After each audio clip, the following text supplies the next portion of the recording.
अब कई लोग कहते हैं गुरुजी हमारे यहाँ पितृदोष हो गए, कोई कहते हैं गुरुजी हमारे यहाँ आहूत दोष हो गया, पितृदोष हो गया, हमारे यहाँ ये दोष लग गया, हमारे यहाँ वो दोष लग गया। किसी ने बताया कि हमारे यहाँ कोई टोना कर गया, कोई ने बताया हमारे यहाँ कोई टोटका कर गया, कोई ने बताया हमारे यहाँ कोई ने विद्या कर दी, कोई ने कहा हमारे यहाँ ये हो गया। शिव महापुराण की उमा संहिता कहती है जो भगवान शंकर को जल चढ़ाता है, जल चढ़ाते समय उसके जितने भी दोष हैं, चाहे पितृ दोष हो, चाहे आहूत दोष हो, चाहे वासुक दोष हो, चाहे कालसर्प दोष हो, जितने भी दोष होते हैं वो सारे दोष अपने आप समाप्त होते चले जाते हैं। और याद रखना, जो भगवान शंकर पर चढ़ा हुआ जल थोड़ा सा झेल कर लेकर आता है और अपने घर के दरवाजे पर छींटता है, दुनिया में किसी की सामर्थ्यता नहीं है कि कोई तुम्हारे ऊपर टोना कर दे या तुम्हारे को तकलीफ दे। किसी की सामर्थ्यता नहीं।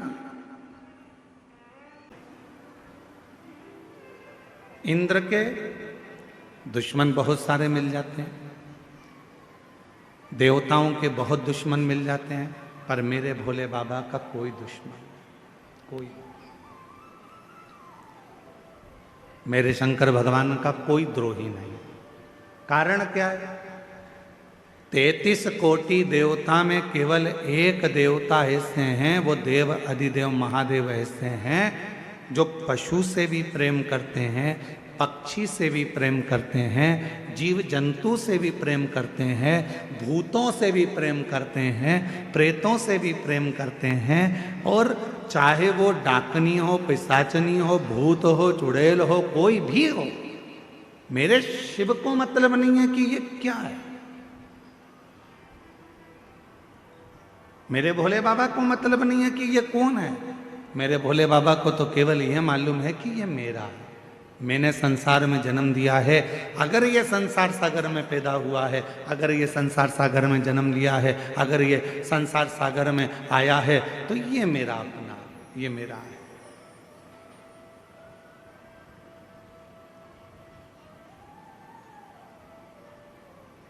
फिर इसमें कोई भेद नहीं है हमारा, ये मेरा अपना है और मैं इसका, इसमें कोई भेद नहीं। शिव पुराण कह रही है भगवान शंकर का चरित्र कराए, ऐसा कोई देवता नहीं जो सर्प को भी श्रृंगार बनाए, ऐसा कोई देवता नहीं जो राख को भी, भस्म को भी अपना श्रृंगार बनाकर अपने शरीर पर धारण कर ले।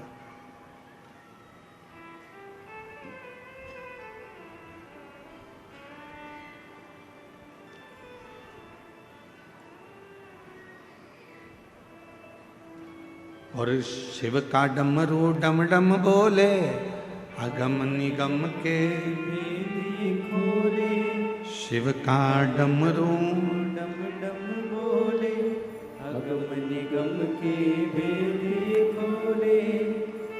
ऐसा डमरू बजाने वाला कोई नहीं, ऐसा डमरू बजाने वाला कोई नहीं, मेरे बाबा से निराला यहाँ कोई नहीं, भोले बाबा से निराला यहाँ कोई नहीं। इस संसार सागर में भगवान शंकर से निराला दुनिया में कोई नहीं हो सकता। एक पक्षी है, दौड़कर आ जाए शिव की शरण में, शिव उसको स्वीकार कर लेते हैं। एक पशु है, शंकर की शरण में आ गया, शिव ने स्वीकार कर लिया। एक जीव है, शिव के शरण में आ गया, शिव ने स्वीकार कर लिया। कौन है जिसको बाबा ने नहीं दिया?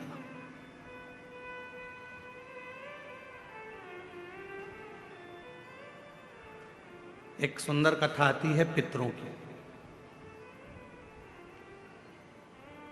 एक बार सारे पितर, पितर जानते हो ना आप लोग, जम के तो बोलो, जो चले गए,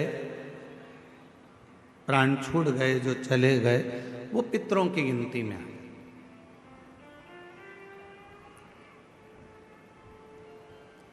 गर्भ में अगर कोई बच्चा मर गया, गर्भ से बाहर निकल कर मर गया, तो वो आहूतों की गिनती में आ गया, जो कुंवारी अवस्था में मर गया। वो कुंवारा चले गया, आहूत हो गया, कुंवारी अवस्था में चले गए। तो पितर, आहूत, ये सब भगवान देवाधिदेव महादेव के पास आ गए और भगवान शिव जी के पास आकर खड़े हो गए। शास्त्र कहता है कि 1000 वर्ष निकल गया पितर और आहूत भगवान शंकर की सम्मुख में खड़े होकर केवल दर्शन करते रहे। उन्होंने ना कोई मंत्र जपा, ना कोई साधना करी, ना कोई व्रत करा, ना कोई उपास करा, केवल शिव को एक टकी निहारते रहे, केवल बाबा का दर्शन करते रहे, केवल दर्शन।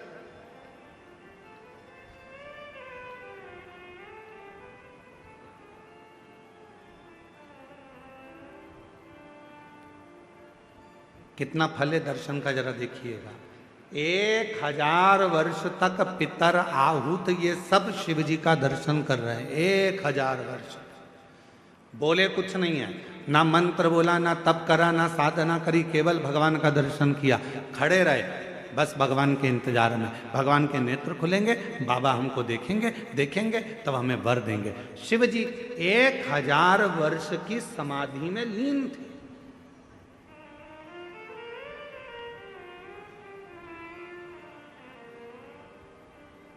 और बाबा देवाधिदेव महादेव जब 1000 वर्ष की समाधि में लीन थे, नेत्र खुले नहीं थे। आज बाबा ने 1000 वर्ष की समाधि से अपने नेत्र को खोला और 1000 वर्ष के समाधि पर जैसे ही बाबा के नेत्र खुले तो सबसे पहले पितर और आहूत पर भगवान की दृष्टि गई। भोलेनाथ जी का निगाह गया, बाबा ने देखा।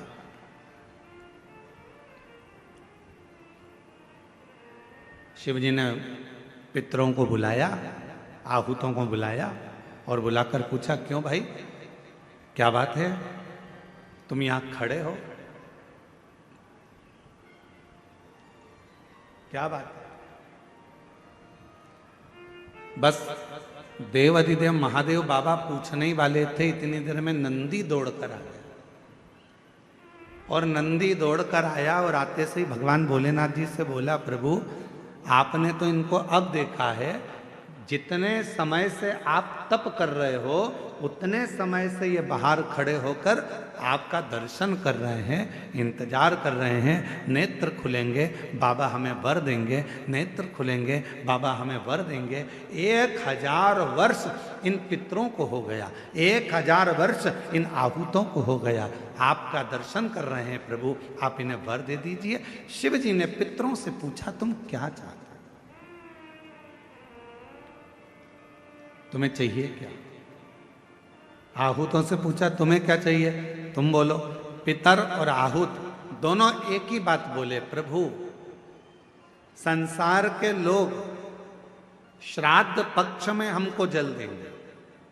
संसार के लोग जब श्राद्ध आएगा, 16 श्राद्ध 16 दिन के आएंगे, तब ब्राह्मण को भोजन कराएंगे, पिंडदान करेंगे, तर्पण करेंगे, श्राद्ध करेंगे, तर्पण में जल देंगे, तब हमको जल प्राप्त होगा, तब हमको भोजन प्राप्त होगा, तब तक हम भूखे रहेंगे। इसलिए प्रभु एक कृपा कर दो कि ऐसी कोई व्यवस्था कर दो कि घर के लोग, परिवार के लोग, कुटुंब के लोग, कोई भी प्रतिदिन या हफ्ते में एक बार कैसे भी उनके माध्यम से हमें जल प्राप्त हो जाए और हम तृप्त हो जाएं। भगवान देवाधिदेव महादेव ने वर दे दिया पितरों को, आहूतों को। क्यों चिंता करते हो? जब संसार का मनुष्य मेरे शिवलिंग पर जल चढ़ाएगा, वो जल बहकर जब नीचे की ओर आएगा और अशोक सुंदरी से स्पर्श कर कर आगे बढ़ेगा, उसी समय पर आपको वो जल प्राप्त हो जाएगा और सारे पितर और आहूत तृप्त होते चले। वो जल आपको वहां प्राप्त होगा।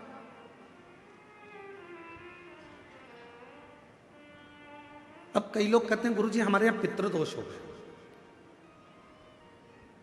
कोई कहते हैं गुरुजी हमारे यहाँ आहूत दोष हो गया, पितृदोष हो गया, हमारे यहाँ ये दोष लग गया, हमारे यहाँ वो दोष लग गया। किसी ने बताया कि हमारे यहाँ कोई टोना कर गया, कोई ने बताया हमारे यहाँ कोई टोटका कर गया, कोई ने बताया हमारे यहाँ कोई ने विद्या कर दी, कोई ने कहा हमारे यहाँ ये हो गया। शिव महापुराण की उमा संहिता कहती है, जो भगवान शंकर को जल चढ़ाता है, जल चढ़ाते समय उसके जितने भी दोष हैं चाहे पितृ दोष हो, चाहे आहुत दोष हो, चाहे वासुक दोष हो, चाहे कालसर्प दोष हो, जितने भी दोष होते हैं वो सारे दोष अपने आप समाप्त होते चले जाते हैं। और याद रखना, जो भगवान शंकर पर चढ़ा हुआ जल थोड़ा सा झेल कर लेकर आता है और अपने घर के दरवाजे पर छींटता है, दुनिया में किसी की सामर्थ्यता नहीं है कि कोई तुम्हारे ऊपर टोना कर दे या तुम्हारे को तकलीफ दे।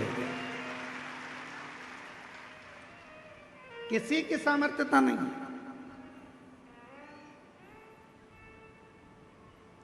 हम तो बाबा के भरोसे चलते हैं, हम तो बाबा के भरोसे चलते हैं।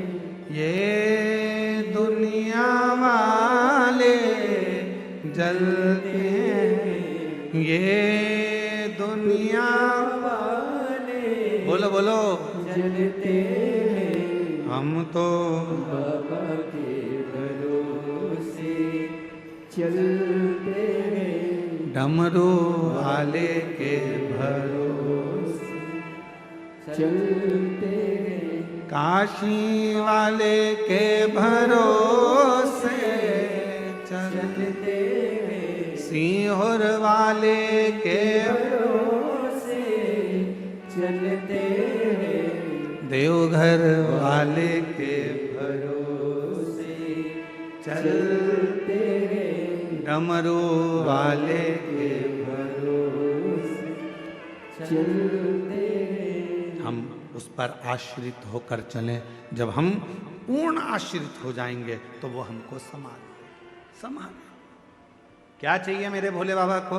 ना तो मेरे भोले बाबा को तुमसे धन चाहिए, ना मेरे भोले बाबा को तुमसे दौलत चाहिए, ना मेरे शंकर भगवान को तुमसे संपदा चाहिए, ना मेरे शंकर भगवान को तुमसे कोई प्रॉपर्टी चाहिए, ना मेरे शंकर भगवान को तुमसे कोई संपदा चाहिए।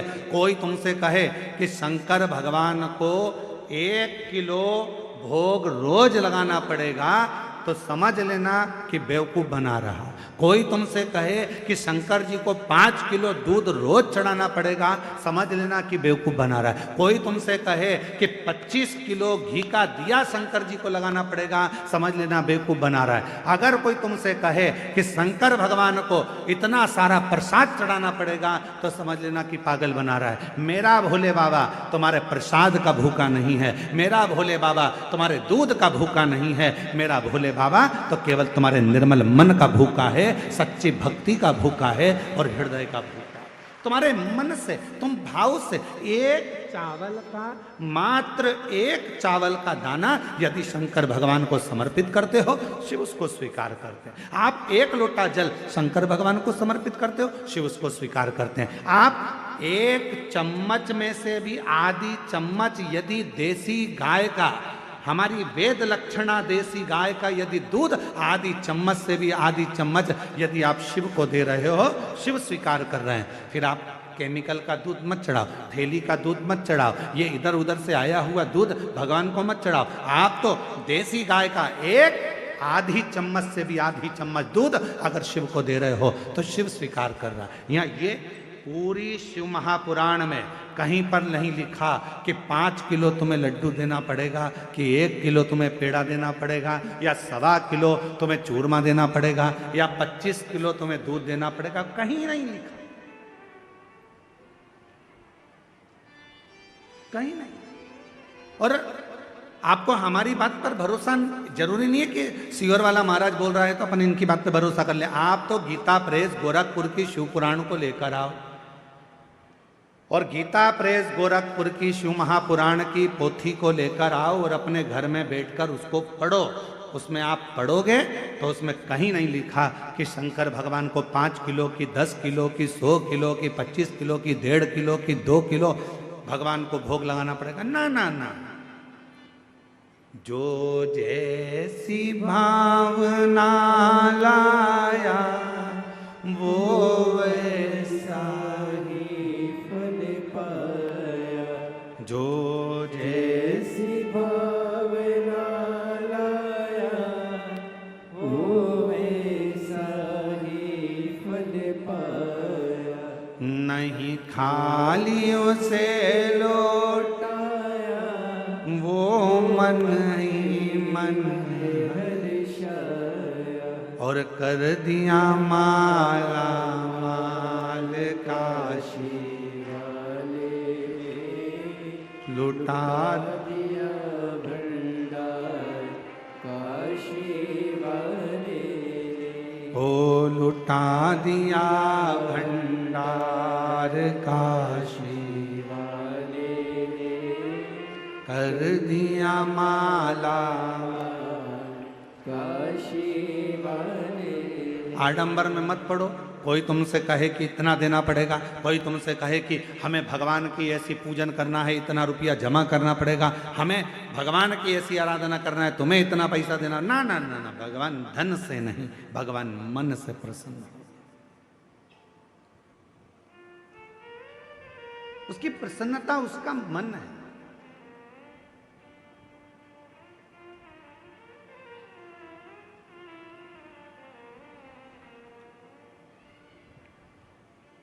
कहाँ से लाऊं लड्डू, कहाँ से लाऊं पेड़ा, कहाँ से लाऊं लड्डू, कहाँ से। लाऊं पेड़ा। अच्छा, शिव पुराण शिवरात्रि का प्रसंग ध्यान से सुनना जरा। शिव महापुराण में शिवरात्रि के प्रसंग का वर्णन है। एक भील के ऊपर, वन में रहने वाला वो भील के ऊपर कर्जा हो गया था। कर्जा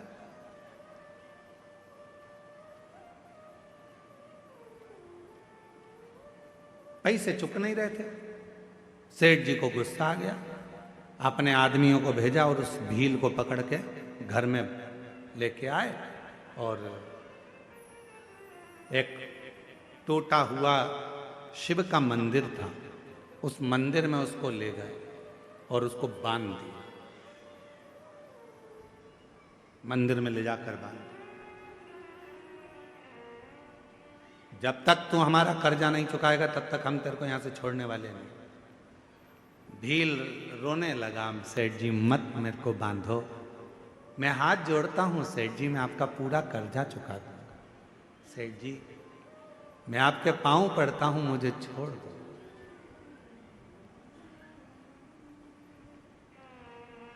आज का पूरा दिन है, आज की पूरी रात है, कल तक मेरा कर्जा चूक जाना चाहिए। कर्जा नहीं चुका तो फिर लाकर बांध दूंगा और मारूंगा। बस वो भील की आंख से आंसू निकलते रहे। पैसा कहां से लाऊं?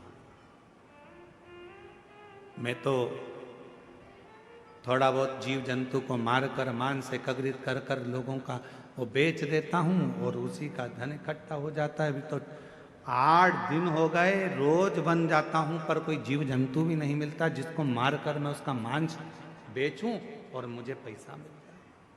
कहां जाऊं, कहां जाऊं, क्या करूं? रो रहा, आंखों से आंसू बह रहा, नेत्रों से नीर बह रहा। आज पानी की छाजल भरी बेलपत्र के वृक्ष के ऊपर रात्रि के समय चढ़ गया। मालूम नहीं है कि आज शिवरात्रि है, उसको ज्ञात नहीं है कि आज शिवरात्रि है।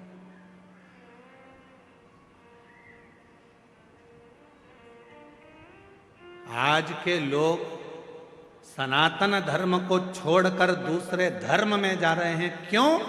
क्योंकि वो सोचते हैं कि उस धर्म में जाएंगे तो वहां में बहुत सारा चमत्कार देखने को मिलेगा।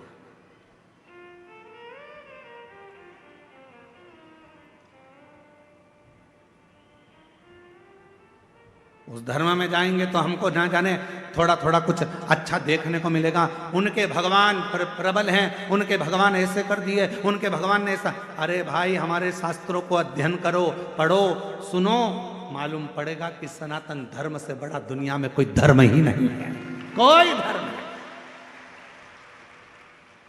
और पहले तो हम किसी को भी ये धर्म मानते ही नहीं है, हमें मतलब ही नहीं, हमें तो केवल सनातन धर्म ही एक धर्म है। बाकी का जितने भी तुमको नजर आते हैं दूसरे दूसरे, ये धर्म नहीं है, ये तो एक पंथ बना दिया है। नहीं, ये धर्म की गिनती में नहीं आते। इनको हम सनातन धर्म के अंतर लेते ही नहीं, हम इनको धर्म मानते ही नहीं।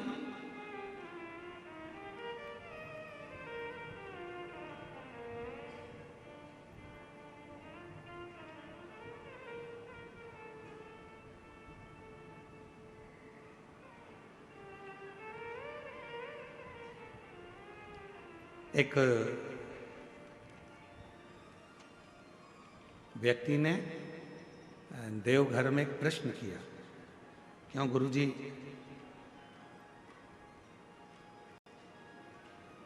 आपके सनातन धर्म में गौ माता को माता क्यों कहते हैं?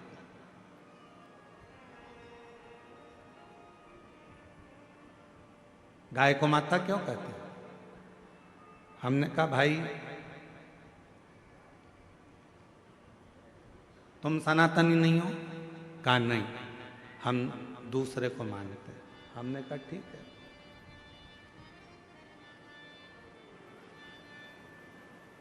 कभी हमारे शास्त्र पढ़े हैं आपने?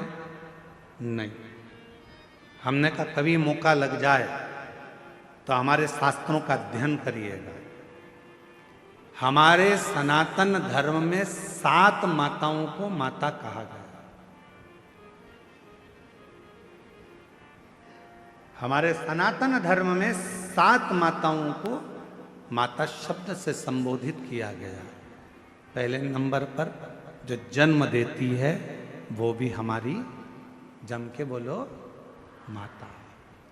जिसने हमको जन्म दिया वो माता। दूसरे नंबर पर जो गुरु होते हैं और गुरु की जो धर्म पत्नी होती है, हमारे शास्त्रों में उनको भी जम के बोलो माता कहा गया। तीसरे नंबर पर हमारे गांव में, नगर में, शहर में जो ब्राह्मण रहता है, पूजन पाठ करता है, साधना आराधना में लगा रहता है, भक्ति में लगा रहता है भगवान की, उसकी धर्म पत्नी को भी हमारे सनातन धर्म में जम के बोलो माता कहा गया। तीसरे नंबर पर ब्राह्मण की जो धर्म पत्नी है उसको माता कहा गया। और चौथे नंबर पर राजा, जो नगर का राजा होता है, राज्य का जो राजा होता है, उस राजा की जो धर्म पत्नी होती है, हमारे सनातन धर्म में उसको भी माता कहा गया। महाराज 5वें नंबर पर हमारे यहाँ जिस गौ माता ने अपने बच्चे के लिए दूध अपने थन में रखा और वो जगत का कल्याण कर रही है, उस दूध को वो अपने बच्चों के साथ साथ संसार के लोगों को भी पिलाकर उनको संतुष्ट कर रही है। भारत की इस पवित्र भूमि पर सनातन धर्म में 5वें नंबर पर उसको भी माता कहा गया है। उसको भी। 6ठे नंबर पर धात्री। कभी कभी किसी माता के बच्चे को जन्म देने के बाद दूध नहीं आता। कभी कभी किसी माता को बच्चे को जन्म दिया माता ने और उसको दूध नहीं आता, तो वो क्या कहती है, मेरा बच्चा भूखा मर जाएगा, कोई इसको दूध पिला दो। और वो बच्चे को कोई दाई हो, कोई सेविका हो, कोई हो, और वो उस बच्चे को दूध पिलाती है। तो हमारे यहाँ शास्त्र में उस धात्री को भी माता कहा गया है। उस धात्री को भी माता। 6ठे नंबर धात्री को भी मां कहा। और हमारे शास्त्रों में, सनातन धर्म में 7वें नंबर पर ये वसुंधरा को, ये पृथ्वी को, ये भूमि को, ये धात्री को, ये वसुंधरा को, पृथ्वी को, भूमि को भी हमारे यहाँ माता से संबोधित किया गया, जो हमेशा देती रहती है, तुमसे कुछ लेती नहीं, कुछ नहीं।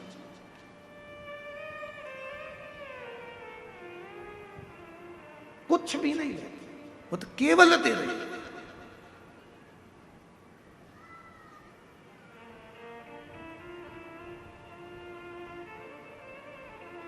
उसका काम है केवल देना ही देना।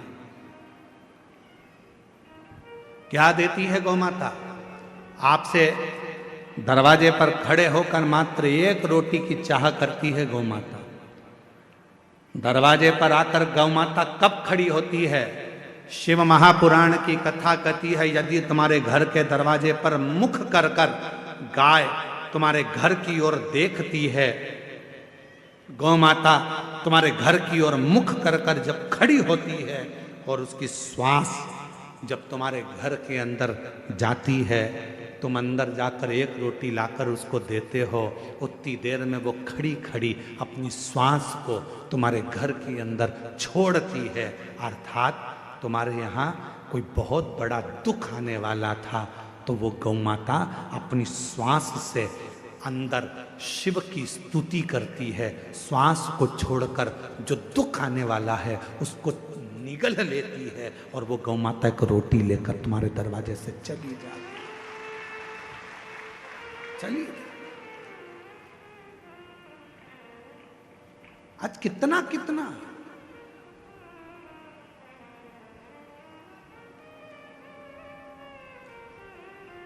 कितने संत साधु सन्यासी तपस्वी साधक उपासक गौ माता के लिए प्रयास कर रहे हैं। कितने कितने संत लगे हैं, कितने कितने साधु लगे हैं, कितने कितने सन्यासी लगे हैं, जो किसी ना किसी रूप में गौ माता को बचाने के लिए, गौ माता की सुरक्षा के लिए प्रयास कर रहे हैं। क्यों बचाना चाहते हैं? उनको बचाने का केवल एक कारण है कि जो गौ माता जगत में आकर जिसके अंतर्गत 33 कोटि देवता विराजमान होते हैं, वो गौ माता हमारे घर के सारे दुख को हर लेती है, सारे सुख प्रदान करती है। तो हमारे यहाँ शिव महापुराण की कथा कहती है, 7 माता हैं। जो जन्म देने वाली है वो भी माता है, गुरु की जो पत्नी है वो भी माता है, ब्राह्मण की जो पत्नी है वो भी माता है, राजा की जो पत्नी है वो भी माता है। गौ माता को माता कहते ही हैं, और धात्री जो दूध पिलाई है वो भी माता है। और यहाँ शास्त्र कहता है जो पृथ्वी हमेशा देती ही रहती है, जो वसुंधरा हमें प्रदान करती रहती है, वो भी माता, वो भी। हम इनका ऋण कभी नहीं चुका सकते, हम इनका ऋण नहीं चुका सकते।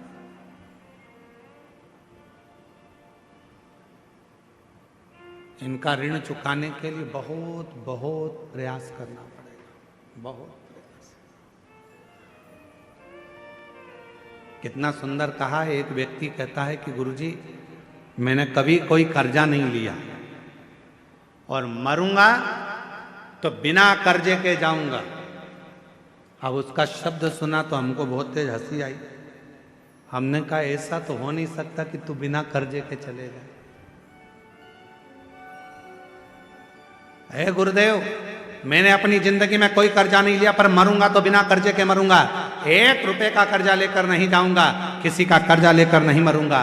पर हमारा तो शास्त्र कहता है कि व्यक्ति बिना कर्जे के मरता ही कहां, मरेगा, अंतिम संस्कार होगा, लकड़ियां शरीर के नीचे लगाई जाएगी। तो इस वसुंधरा का ऋण, इस वन का ऋण, इन वृक्षों का ऋण, इस पृथ्वी का ऋण तेरे माथे पर रह जाएगा। इसलिए निवेदन है, ये मत कहना कि कर्जा लेकर नहीं मरूंगा। कर्जा चुकाना है, मरने से पहले कर्जा चुकाओ, और एक प्रयास जरूर करो कि मरने से पहले एक पेड़ जरूर लगा कर जाओ, एक वृक्ष लगा कर जाओ, तो तुम कर्जे में नहीं रहो, तुम कर्जे से मुक्त होकर मरो, कर्जे से। इसलिए इस वर्ष 2026 में फरवरी माह में जो महाशिवरात्रि आ रही है, विठले सेवा समिति और आप और हम सब मिलकर उसको ग्रीन शिवरात्रि मना रहे हैं। कौन सी शिवरात्रि है? ग्रीन शिवरात्रि, हरित शिवरात्रि। ग्रीन शिवरात्रि का मतलब यह है कि शिवरात्रि के दिन पूरे दुनिया में जितने भी शिव भक्त हैं, भगवान शंकर के उपासक हैं, 2026 में फरवरी महीने में 3 दिन तक शिवरात्रि के 2 दिन पहले से एक छोटे से बेल वृक्ष की, बेल के पौधे की, बेलपत्री के पौधे की पूजन करो। शंकर जी के मंदिर में उसकी आराधना, अपने घर के अंदर उसकी आराधना करो। और शिवरात्रि के दिन एक साथ पूरी दुनिया में, पूरी पृथ्वी पर करोड़ों लोग एक साथ बेलपत्री का पौधा जहां तुमको मौका मिल जाए वहां लगाना और रोज प्रतिदिन उसमें जल चढ़ाना, जिससे वो पौधा बड़ा होगा। अपन मर भी जाएंगे तो अपने हाथ का लगा हुआ वो पौधा पेड़ बनेगा और उसकी बेलपत्र शिव जी को चढ़ती रहेगी और अपना आनंद पाते रहेंगे। इसलिए उसको ग्रीन शिवरात्रि का, एक ग्रीन शिवरात्रि का ये अवसर 2026 में जो फरवरी के महीने में महाशिवरात्रि आ रही है, उसको संपूर्ण दुनिया, संपूर्ण विश्व उस शिवरात्रि को ग्रीन शिवरात्रि के रूप में माने। लगाओ एक एक पौधा, भगवान शंकर के नाम का बेलपत्र के पौधे का स्मरण करो, लगाओ। अपने जीते जी एक पौधा लगाकर जाओ, जिससे मरने के बाद हम शंकर की पूजा नहीं कर सकते तो हमारा लगाया हुआ वो पेड़ बेलपत्री का, उस वृक्ष की पत्ती टूटकर शंकर जी को चढ़ेगी। अब ये तुम बेलपत्री लेके आए हो, ये बेलपत्री तुम लेके आए हो, शंकर जी को चढ़ाया। मेरी जीजियां सिर पे पल्लू ले लेके और बेलपत्री बड़े प्रेम से चढ़ा रही थी, तो हम उनका मुंह देख रहे थे। तो हम सोच रहे थे, ना जाने कहाँ कहाँ के पेड़ की, ना जाने किस किस ने पेड़ लगाया होगा। भगवान जाने जिसने पेड़ लगाया होगा उसकी बेलपत्र टूटकर शिवपोथी पर आ रही है। ये चढ़ाने वाले तो धन्य हैं, पर इनसे ज्यादा धन्य है वो व्यक्ति जिसने ये पेड़ लगाया था और जिसकी बेलपत्र शिव जी की।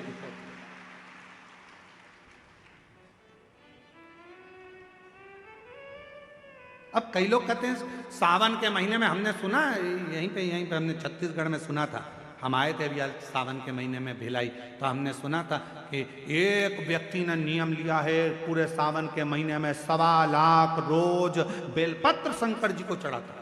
1.25 लाख। हमने कहा एक बार मिलाओ उसको जो 1.25 लाख बेलपत्र शिव जी को चढ़ाता है। फिर वो आया शाम को मिलने के लिए, हम जहाँ अग्रवाल धर्मशाला में रुके थे, जितेंद्र जी, हम जहाँ अग्रवाल धर्मशाला में रुके में 1.25 लाख बेलपत्र चढ़ाने वाला आया, यहीं छत्तीसगढ़ का। फिर हमसे मिला, हमने उसको प्रणाम किया, हमने कहा धन्य आप, 1.25 लाख बेलपत्र चढ़ाते हो शंकर भगवान को। हाँ गुरु जी, और आज से नहीं चढ़ा रहा हूँ, 5 साल हो गए चढ़ाते चढ़ाते। हमने कहा ठीक है, अब ये बताओ 1.25 लाख बेलपत्र आप शिव जी को चढ़ाते हो, आपने कितने बेलपत्री के पेड़ लगाए? उसने कहा गुरु जी पेड़ तो एक भी नहीं लगाया, पेड़ एक भी नहीं लगाया।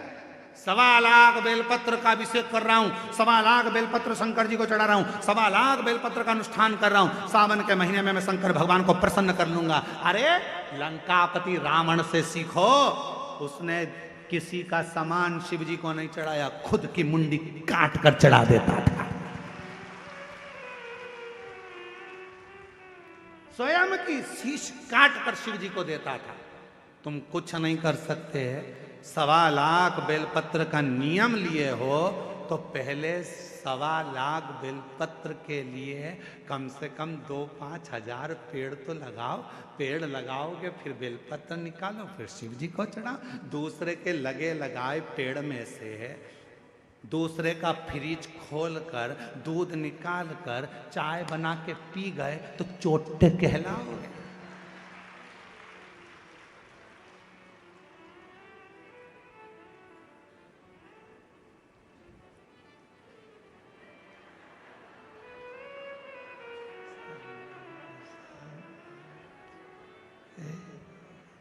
श्री शिवाय नमस्ते, श्री शिवाय नमस्ते। भगवान ऊपर से देख रहा कितनी ढोंग कर रही। श्री बेलपत्री का पेड़ दूसरे का, बेलपत्री का वृक्ष दूसरे का, और भेज दिया लोगों को तोड़ ला। सब तोड़ के इकट्ठी कर ली। और मम्मी जा रही हो कथा में? हाँ आज तो मैं ऊपर भी जाऊंगी स्टेज पे। एक काम करना, बेलपत्र ले जाओ।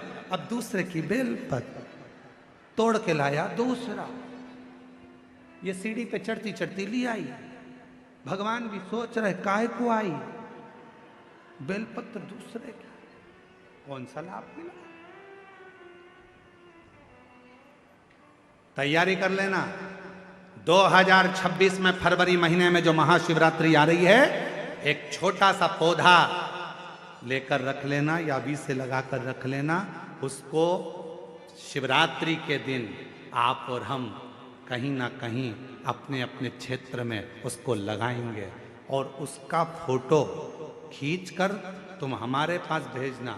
हम उसको पूरी टीवी पर लगातार करोड़ों लोगों का फोटो कथा में दिखाते रहेंगे और आपका एक पौधा, एक वृक्ष इस पूरी पृथ्वी को, पूरी वसुंधरा को सुंदर बनाए, पूरी वसुंधरा।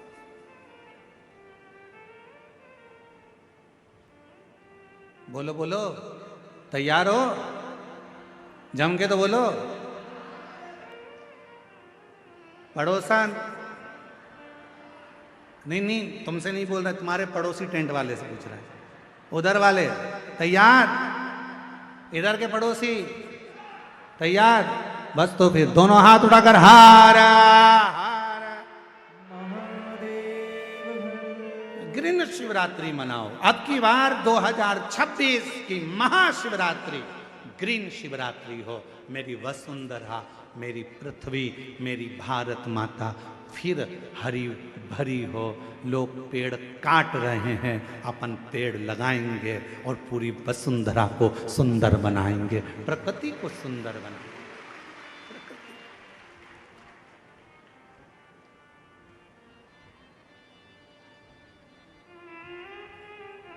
शिव है, शंकर है, मां मां है। शिव कथा कर रही है, भगवान शंकर का पवित्र चरित्र कह रहा है। भगवान देवादिदेव महादेव की पवित्र कथा कर रहा है। शिव को तुमसे कुछ नहीं चाहिए।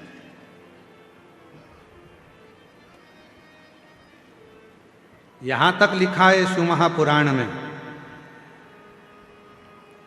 मान लो शंकर भगवान को देने के लिए आपके पास में बेलपत्र भी नहीं है, मान लो शिव जी को देने के लिए एक चावल का दाना भी नहीं है, तो शिव महापुराण की कथा कहती है जो शिव जी पे बेलपत्र चढ़ी हो उसी को उठा लो, धो लो, वापिस शंकर भगवान को चढ़ा दो, शंकर भगवान स्वीकार कर लेते हैं। शिव स्वीकार, धन नहीं। आजकल ना जाने कहां कहां के लोग ज्ञान देने के लिए बैठ जाते हैं। थोड़ा सा गूगल पर सर्च मारो, थोड़ा सा यूट्यूब चलाओ, तो लोगों उनके इतने ज्ञान देने आ जाएंगे। शंकर भगवान को 1.5 किलो सामग्री चढ़ाना पड़ेगी, 1 किलो ये देना पड़ेगा, 2 किलो ये देना पड़ेगा। शंकर भगवान को रिझाना है तो 5 किलो दूध से अभिषेक करना पड़ेगा, आधा किलो दही चढ़ाना पड़ेगा, 1 किलो शक्कर चढ़ाना पड़ेगी। ना ना ना ना, शिव महापुराण में अगर सियोर वाले महाराज के वचन पर विश्वास नहीं है तो गीता प्रेस गोरखपुर की शिव पुराण लेकर आओ, अध्ययन करो, पढ़ो। कहीं नहीं लिखा कि शंकर भगवान को 5 किलो की, 2 किलो की, 1.5 किलो की, 1 किलो। शिव जी को तुमसे कुछ नहीं चाहिए। शिव जी को तो केवल निर्मल मन सो मोहि पावा। तुम्हारा मन भगवान को दे, केवल हृदय, केवल हृदय। एक बहन जी ने पत्र लिखा है, देखो।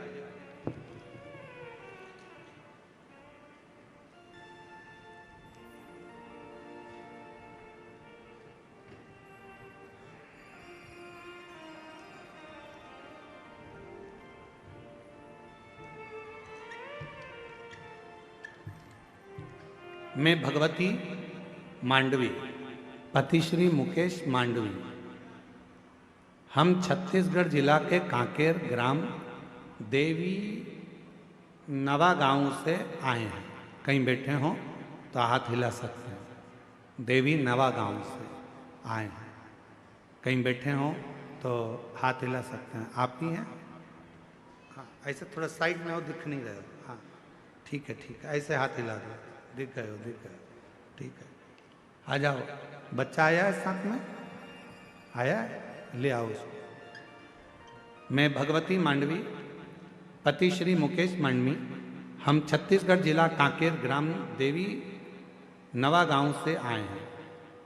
एलईडी पर पत्र चल रहा होगा, दिख रहा है पत्र? चालू है? गुरुदेव, मैं बाबा का क्या बखान करूं गुरुजी। बाबा की महिमा परम्पार है। बाबा की महिमा को हम शब्दों में बयां नहीं कर सकते। गुरुजी, मेरी शादी को 10 वर्ष हो गया था, पर मेरी कोई औलाद नहीं थी। हमने जगदलपुर में, धमतरी में, रायपुर में डॉक्टरों के पास बहुत इलाज करवाया। महाराजों के पास, पंडितों के पास भी गए, लेकिन कोई, महाराजों के पास, पंडितों के पास भी गए, लेकिन कोई फायदा नहीं। फिर 2023 में 2-3 दीदी लोगों ने मुझे शिव महापुराण के बारे में जानकारी दिया। टीवी में मैंने कथा सुनना चालू किया। फिर आपने उपाय बताया था गुरुदेव कि तुम रुका जी माता जी के नाम से सफेद आंकड़े की जड़ का प्रयोग किया। फिर मैंने पशुपतिनाथ का व्रत किया, उपवास चालू किया। पूरे 5 व्रत पूरा करने के बाद 3 महीने के बाद बाबा ऐसी कृपा करा कि मेरा गर्भ ठहर गया, जिससे जुड़वा बच्चे थे, जिसमें बाबा मैं क्या वर्णन करूं, एक बच्चा तो खराब हो गया था और दूसरे का भी डॉक्टर ने मना कर दिया था। जब डॉक्टर ने मना करा, फिर बहन जी ने कहा, एक ने, शिव जी के मंदिर जाना चालू कर, 1 लोटा जल चढ़ाना चालू कर। मैं रोज मंदिर जाती, 1 लोटा जल चढ़ाती और रोज उस जल को पीना चालू कर दी। बाबा की ऐसी कृपा हो गई गुरुदेव कि धीरे धीरे बच्चा पूर्ण हुआ और रायपुर के हॉस्पिटल में बाबा की कृपा से बच्चे ने जन्म लिया। आज मेरा बच्चा पूर्ण तरह से स्वस्थ है। मैं बाबा को यहाँ प्रणाम करने के लिए आई हूँ। 10 साल के बाद बाबा ने दिया। गुरुदेव, ना जाने कितना कितना लोग बताए कि यहाँ इतना पैसा दो, वहाँ ऐसा करो, वहाँ ऐसा चढ़ाओ, सब कुछ करा, पर उसका कोई फल नहीं है। मैं फिर निवेदन करूं, मेरा भगवान कभी नहीं कहता कि तुम इतना धन दो। मेरा भगवान कभी नहीं कहता कि तुम इतना पैसा दो। मेरा भगवान कभी नहीं कहता कि तुम इतना इतना भोग लगाओ। मेरा भगवान तो कहता है कि हृदय से मुझे पुकार लो, तेरी खाली झोली भले 10 साल की क्यों ना हो, मैं भर ही दूंगा।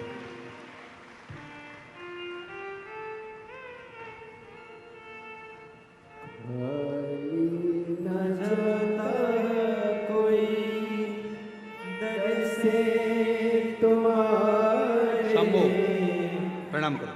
खाली न जाता कोई दर से तुम्हारे, मैं भी खड़ी हो नंदी बाहे पसारे। अपने जोरदार ताली बजाओ। 10 साल के बाद हुआ। लगा लो गिरा जा रहा हूँ, उठा उठा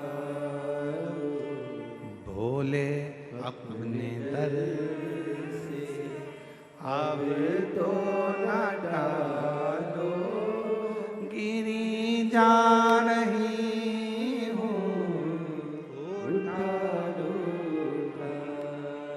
आप दिल से उसको पुकारो।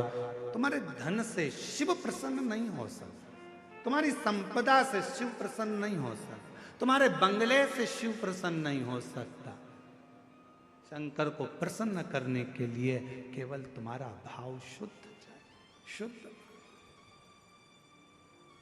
कहाँ से लाऊं लड्डू, कहाँ से लाऊं पेड़ा, कहाँ से लाऊं लड्डू, कहाँ से लाऊं पेड़ा, कहाँ से लाऊं बर्फी वो शक्कर चढ़ी रे, और भोले तेरी सेवा हमसे ना बनी रे, ओ भोले तेरी सेवा हमसे ना बनी रे।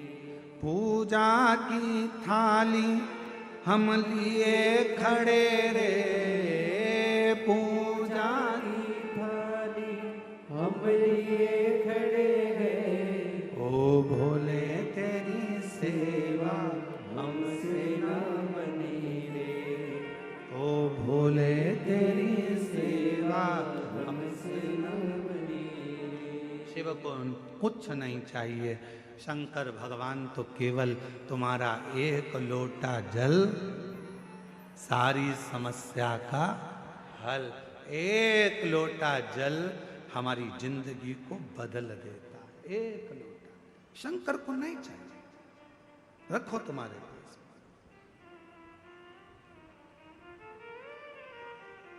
तुम्हारा धन, तुम्हारी दौलत, तुम्हारी संपदा, तुम्हारा वैभव, तुम्हारी सत्ता, सब तुम्हारे पास। शिव को दौलत से मत रिझाना, शंकर भगवान को वैभव से मत रिझाना।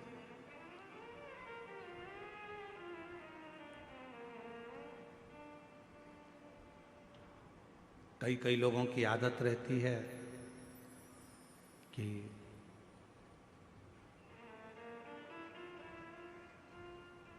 मेरे पास इतना धन है, मैं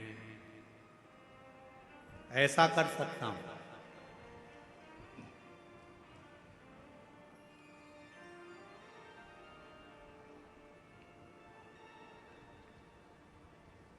मेरे पास इतना धन है, मैं बहुत कुछ प्राप्त कर सकता हूं।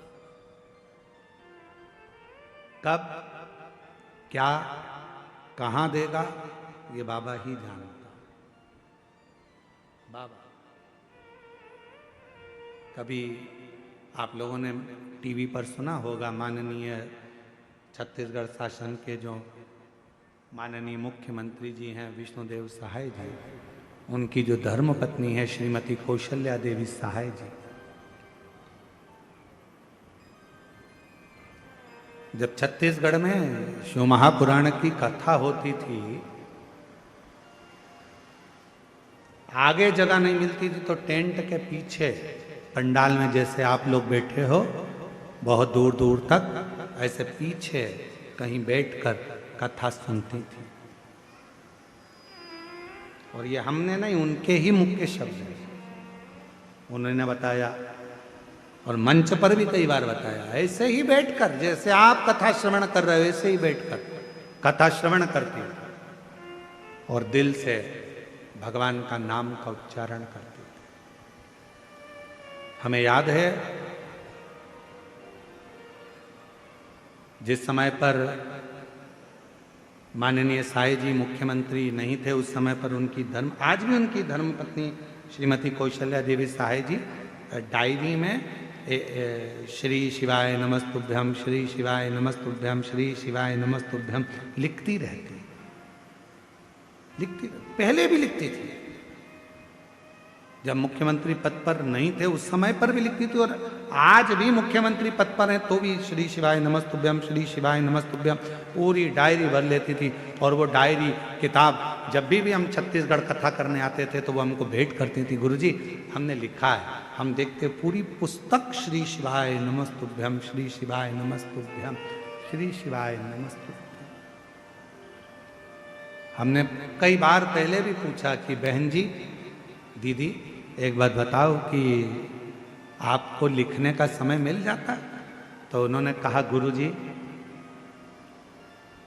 ये जो कुछ भी है सब मेरे शंकर भगवान का दिया हुआ है और उनके लिए ही समर्पित है। शिव भगवान देवादिदेव महादेव, भगवान शिव।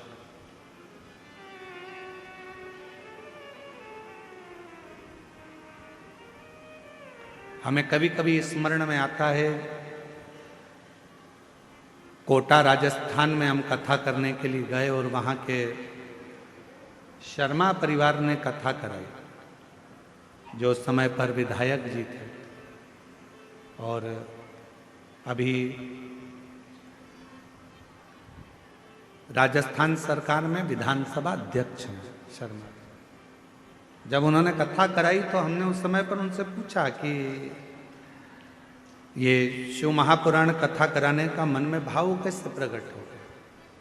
तो उनके शब्द थे शर्मा जी के कि गुरुजी मेरी धर्म पत्नी और हम जितना समय मिलता जितना भी समय मिल जाए, 10 मिनट, 15 मिनट, आधा घंटा, 20 मिनट, 25 मिनट आपकी कथा रोज श्रवण करते हैं, और बाबा की ऐसी कृपा है कि वो कथा हृदय को छूती है।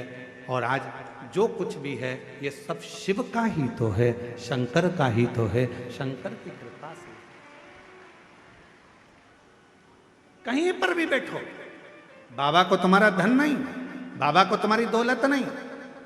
यहाँ पर बालोद वाली प्रतिभा दीदी बैठी हुई है, चौधरी जी, हमने एक बार उनसे भी पूछा, हाँ ये बैठी, तो हमने इनसे भी कहा कि बाबा की कैसी कृपा, तो ये भी पहले आती थी, इतनी आगे इनको जगह नहीं मिलती थी, सबसे आखिरी में लास्ट में कहीं जगह मिल जाती थी, बैठ जाती थी। तो बाबा ने कृपा कर कर, बाबा तो बाबा है भोलेनाथ, कब किसका हाथ पकड़कर कहाँ बिठा दे ये उसके ऊपर निर्भर करता है। और आज फिर कहते हैं जितेंद्र जी, इस पवित्र व्यासपीठ से वर्णन करते हैं, जितने भी शिव भक्त शिव महापुराण की कथा को श्रवण कर रहे हैं, आपने ये पवित्र कथा इस क्षेत्र में, आदिवासी वनवासी क्षेत्र में जो कराई है, आज पूरा आदिवासी वनवासी जितेंद्र जी बड़े प्रसन्न हैं आपसे। तो हम तो कहेंगे, आज भी यहाँ कहकर जा रहे हैं, जो जिस भाव से कथा श्रवण करेगा, मेरा भोले बाबा तुम्हारा हाथ पकड़कर तुमको किस सिंहासन पर बिठाएगा तुम ही जान सकते, किस सिंहासन। और तेरी कृपा का क्या है भरोसा, कब किस पर हो जाए जरा सी हम पर कर दो, जरा सी हम पर कर दो। बोलो बोलो बोलो, सब बोलो कच्चे गांव वाले, तेरी कृपा का क्या है भरोसा, कब किस पर हो जाए जरा सी हम पर कर दो, जरा सी हम पर कर दो। जिस पर भी हो गई तेरी कृपा करुणा वो भव पार हुआ, भव पार हुआ। पापी हो चाहे जितना उसका भी बाबा उद्धार हुआ, उद्धार हुआ। गिद्ध अजामिल गणिका जैसे तेरे मन को भाए जरा सी हम पर कर दो, जरा सी हम पर कर दो। तेरी कृपा का क्या है भरोसा, कब किस पर हो जाए जरा सी हम पर कर दो, जरा सी हम पर कर दो। कब कहाँ कैसे कृपा करता है ये वही जान सकता है। कहाँ बैठे हो आप लोग? कोई कहता है गुरुजी आपकी कथा में जगह नहीं मिलती, हम पीछे बैठते हैं, हमको वहाँ जगह मिलती है, हम लेट आते हैं पीछे बैठते हैं। और कई लोग ऐसे हैं जो आगे बैठने के लिए झगड़ा भी करते हैं, तुम मुझे जानते नहीं हो, मैं उनकी पत्नी हूँ।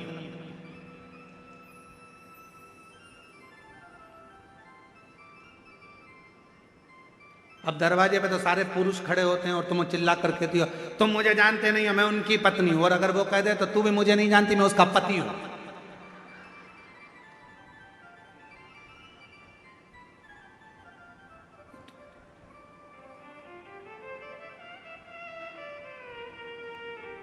तो मुझे जानते नहीं हो, अरे क्या झगड़ा करना। आगे बैठने के लिए हमको आगे बैठना है, हमको आगे बैठना, हमको इसी कंपाउंड में बैठना, हमको वहां बैठना, हमको वहां बैठना, हमको वहां, ना ना ना ना, जहां जगह मिल जाए बाबा के पूरे पंडाल में, जहां तुमको मौका मिल जाए वहां बैठकर दिल से हृदय से बाबा की कथा सुनो। आरती हो, आरती के बाद जब उठो वहां की मिट्टी को अपने मस्तक पर चढ़ाओ, हृदय से लगाओ, बाबा से झोली पसार कर प्रार्थना करो, बाबा मेरे दुख काट देना, बाबा बहुत तकलीफ में हूँ, मेरे कष्टों को मिटा देना, बाबा तेरी कृपा बनाना। सुना है पंडाल में बैठकर कथा सुनने वाले को तो 3 महीने में जो मांगो वो दे देता है। बाबा मैं भी तेरे दरवाजे पर कथा सुनने आई हूँ, हे मेरे भोलेनाथ कृपा करना, मेरी झोली खुशियों से भर देना, ऐसी कृपा करना। उससे प्रार्थना करो, उससे विनय करो, उससे निवेदन करो, क्या नहीं देगा। एक पत्र है,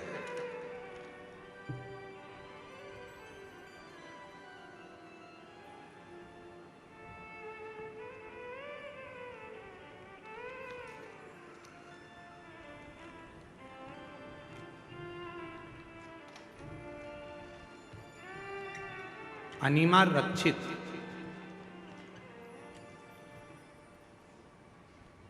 जिस बेटी ने पत्र लिखा है पहले उसका फोटो, फिर एलईडी पर आप फोटो देख सकते हैं।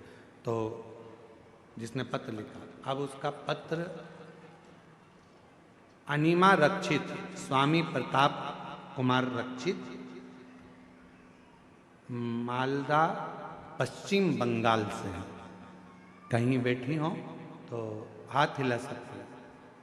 मालदा पश्चिम बंगाल से आई हैं, अगर कहीं बैठी हो तो हाथ हिला सकते हैं। कहीं बैठे हो तो हाथ हिला सकते हैं। मालदा पश्चिम बंगाल से कथा सुनने आई हैं। अनिमा रक्षित, स्वामी प्रताप कुमार रक्षित, मालदा पश्चिम बंगाल से हैं। मेरा मोबाइल नंबर ये है। हम अपने भोले बाबा का महिमा का वर्णन करें गुरुदेव।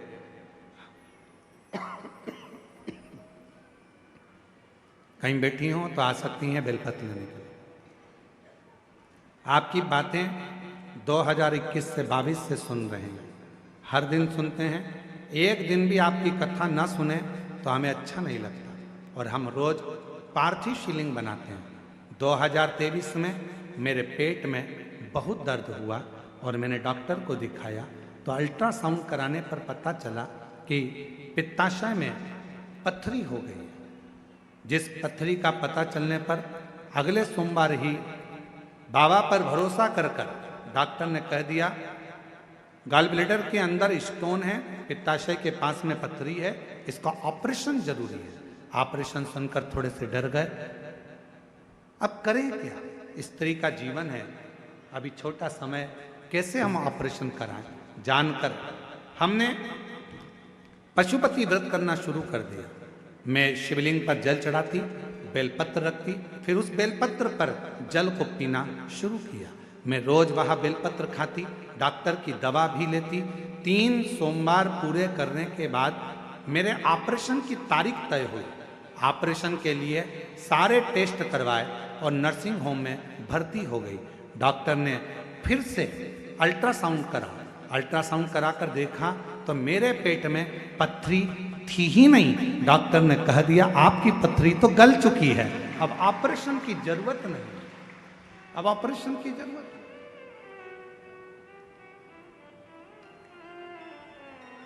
हम शिव को क्या दे रहे हैं? अब इस बहन जी से पूछा जाए जो बंगाल से आई हैं, मालदा पश्चिम बंगाल की, उनसे पूछा जाए अनिमा रक्षिता जी से कि आप शिव जी को कितने का प्रसाद चढ़ाएं, आप शिव जी को कितने का लड्डू चढ़ाएं, आप भगवान शंकर को कितने का आपने दूध चढ़ाया, तो ये बोलेंगे कि हमने कुछ नहीं, केवल पशुपतिनाथ का व्रत किया।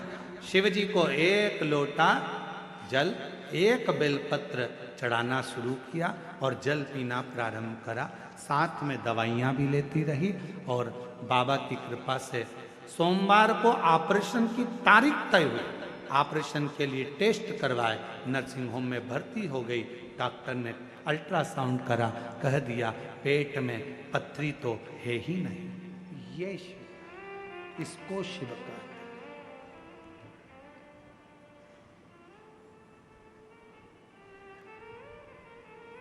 मेरे बाबा दया करना,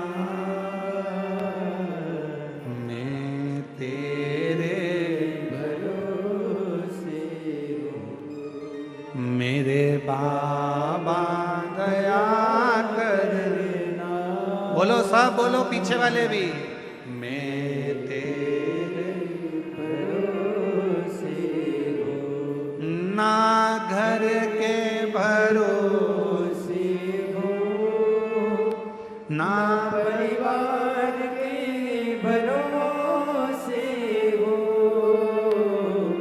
ना घर के भरोसे हो, ना परिवार के भरोसे हो।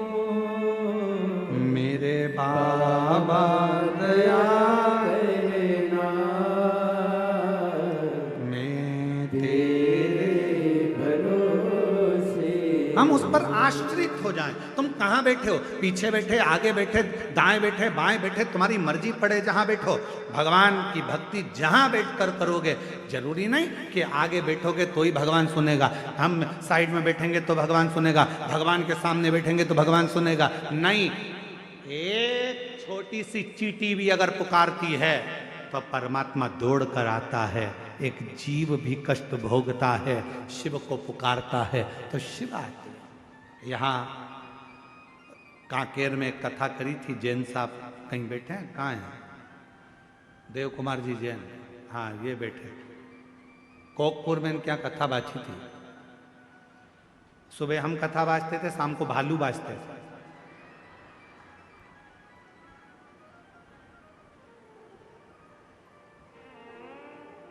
सुबह हम कथा कर चले जाते थे दोपहर में, जैसे ही 4 बजे 5 बजे कथा पूरी होती और लोग गए और पंडाल में जितने लोग रहते और आस पास भालू कथा करने आ जाते। ऐसा जंगल का क्षेत्र, और कथा करने पंडाल में तो जाते भालू तो भालू, पर हमारे जहां हम ठहरे थे इनके घर पर, वहां भी आजू बाजू घूमने आ जाते मिलने के। महाराज आप इन जैन साहब से पूछना, देव कुमार जी से, जो कोकपुर कथा करा, 5 पंडाल कथा के कथा सुनने के लिए गए। जहां जगह मिल जाती थी वहां बैठ जाते थे, सेवा करते थे। कचरा मिल जाता, कचरा को उठाकर, जो भी कचरा पड़ा रहता उसको भरकर एक जगह पर ले जाकर रख देते, सब करते। अब एक दिन इनके मन में आया कि 5 कथा हो गई, बाबा ऐसी कृपा कर दे कि कथा मेरे गांव में कोकपुर में हो जाए। 5 पंडाल कथा लोग सुनते हैं, और छत्तीसगढ़ वालों की तो किस्मत इतनी ज़्यादा प्रबल है कि इनको 5 कथा सुनने के लिए छत्तीसगढ़ छोड़ना ही नहीं पड़ता, छत्तीसगढ़ में ही 5 कथा मिल जाती है। कई लोगों की तो एक अभी यहाँ हो गई, फिर अभी 7 तारीख से 13 तारीख तक वो गीतम छत्तीसगढ़ में कृषि मंडी चौक दंतेवाड़ा जिला में शिव महापुराण की कथा सुनने को मिल जाएगा। 7 से 13 तारीख तक 7 दिन की, और माँ दंतेश्वरी की बड़ी कृपा होगी। एक देवघर में कथा बाची, वो भी माँ देवी की शक्तिपीठ थी, 51 शक्तिपीठ में से माता का हृदय वहां गिरा था। और दंतेवाड़ा एक ऐसा क्षेत्र है जो माँ सती के दंत दंतेवाड़ा क्षेत्र में गिरे हैं। उस जिले में गीतम में शिव महापुराण की कथा हो रही है, तो हमको तो लगता है कि मेरी माँ सती कृपा कर रही है जो कथा श्रवण करने का मौका।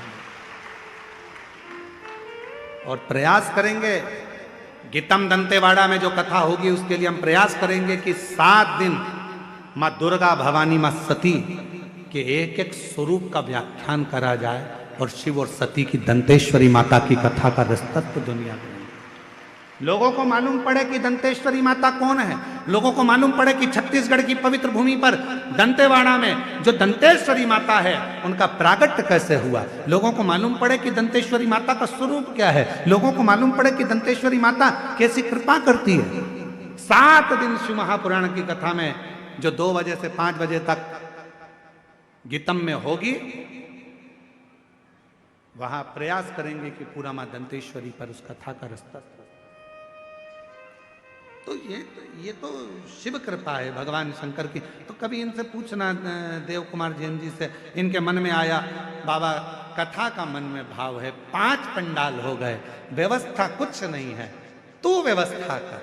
और शंकर भगवान ने ऐसी कृपा करी, देव कुमार जैन जी से पूछना कि बाबा ने ऐसा डमरू बजाया कि बाबा देव अधिदेव महादेव ने ऐसी कथा कराई कि पूरा कोकपुर के लोगों ने आनंद लिया। शिव पुराण की कथा कांकेर क्षेत्रवासियों ने, और वही कृपा जितेंद्र जी पे हो गई। ये शिव कृपा, शंकर कृपा। आप हृदय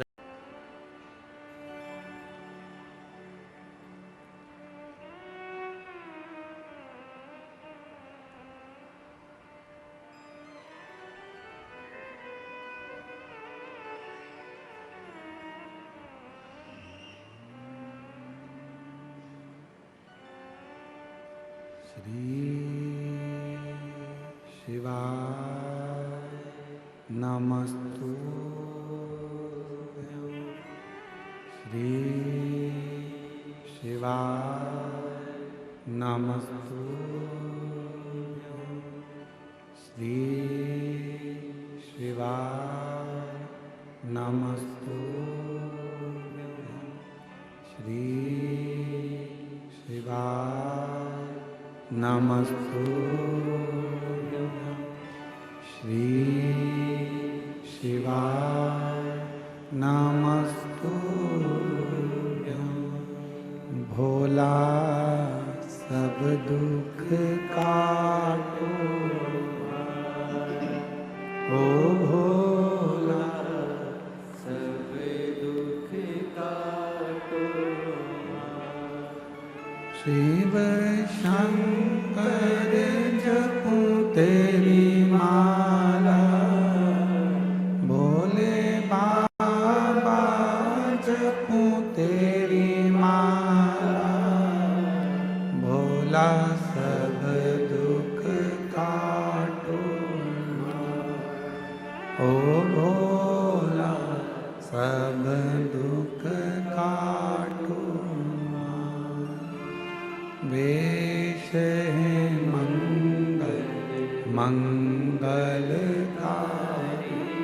वेश है मंगल मंगलकारी। शमशान वासी हमारा, शमशान वासी हमारा। ओ भोला सब दुख काटो, ओ भोला सब दुख काटो।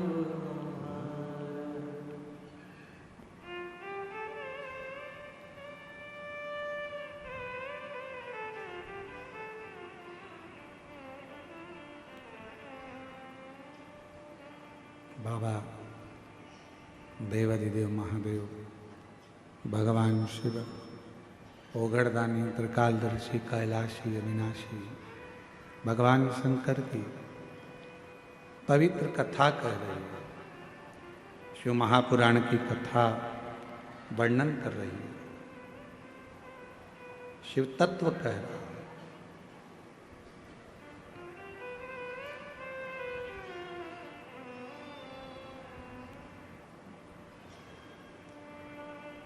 जिस समय पर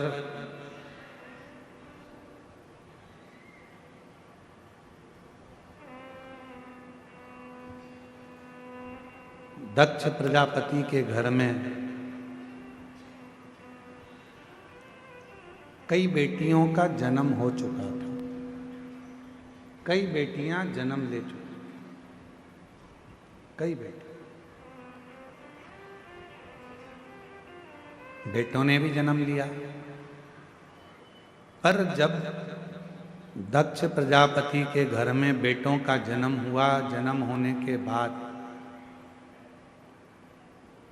देवऋषि नारद ने दक्ष प्रजापति के पुत्रों को शिव हरि के सत्संग में लगाया।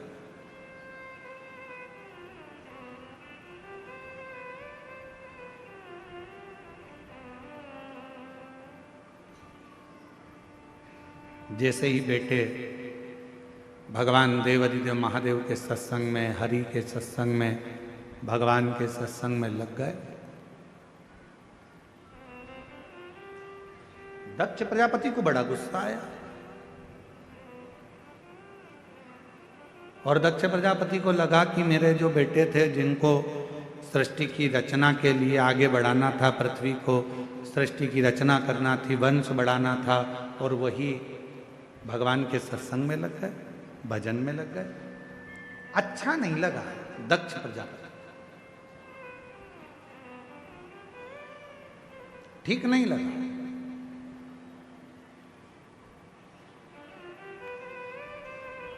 अच्छा, शिव महापुराण की कथा कहती है, भगवान शंकर का चरित्र वर्णन करता है कि मानव की देह मिले और मानव की देह में अगर हम भगवान का भजन ना कर पाए तो वो जिंदगी बेकार, वो जीवन बेकार।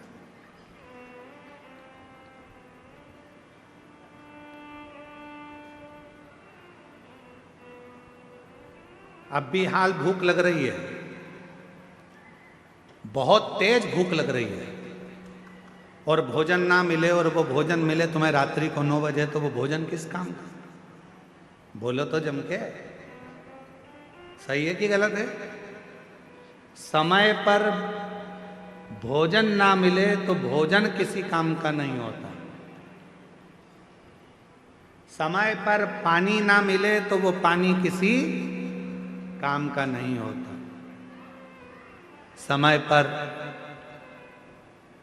दवा ना मिले तो वो दवा किसी काम की ना, किसी काम की। समय पर ऑक्सीजन की जरूरत है और वो ऑक्सीजन ही ना मिले तो वो ऑक्सीजन किसी काम की ना। समय पर सबके पास गाड़ी है और तुम्हारे पास गाड़ी नहीं, और समय पर गाड़ी ना मिले, कहीं जाना है तुमको, तो फिर वो गाड़ी किस काम की? समय पर जमीन ना मिले, बंगला ना मिले, तो वो जमीन और बंगला, अब मालूम पड़े बंगला भी मिला, जमीन भी मिली, जब तुम्हारा शरीर थर थर थर थर कांपने लगा, मुंडी भी हिलने लगी, चेहरा पूरा हिल रहा है, हाथ पैर हिल रहे हैं, कमर झुक गई है, और फिर बच्चे कहें कि पिताजी माताजी मैंने तुम्हारे लिए एक जोरदार बंगला बनाया है, बंगले में तुम्हारे लिए एक कमरा बनाया है, कमरे में मैंने तुम्हारे लिए एसी लगाया है, फ्रिज रखा है, ये रखा है, वो रखा है, तो फिर वो कमरा किसका? अच्छा तुमसे पूछे, ईमानदारी से बताना, सब जरा अच्छे से बोलना।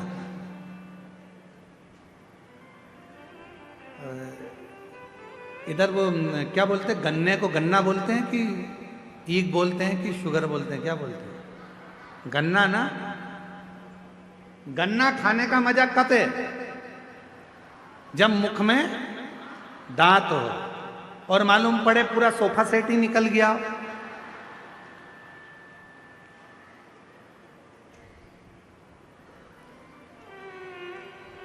पूरा सोफा सेट गायब, और डॉक्टर के पास जाकर तुम नकली सोफा सेट लगा के आए, और नकली सोफा सेट लगाने के बाद तुमने एक बार जो गन्ना खाया, सोफा सेट हाथ में आया, हाँ, तो फिर वो गन्ना खाने से मतलब क्या?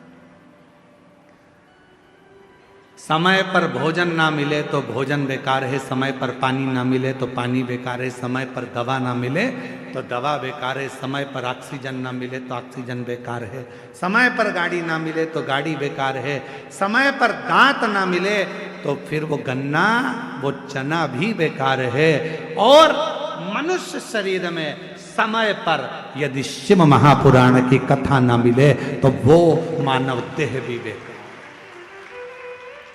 उस मानव देह का कोई नहीं। अगर ये मानव देह मिली है और आप भगवान की भक्ति में एक पत्र है, पत्र अच्छा है, देखिए।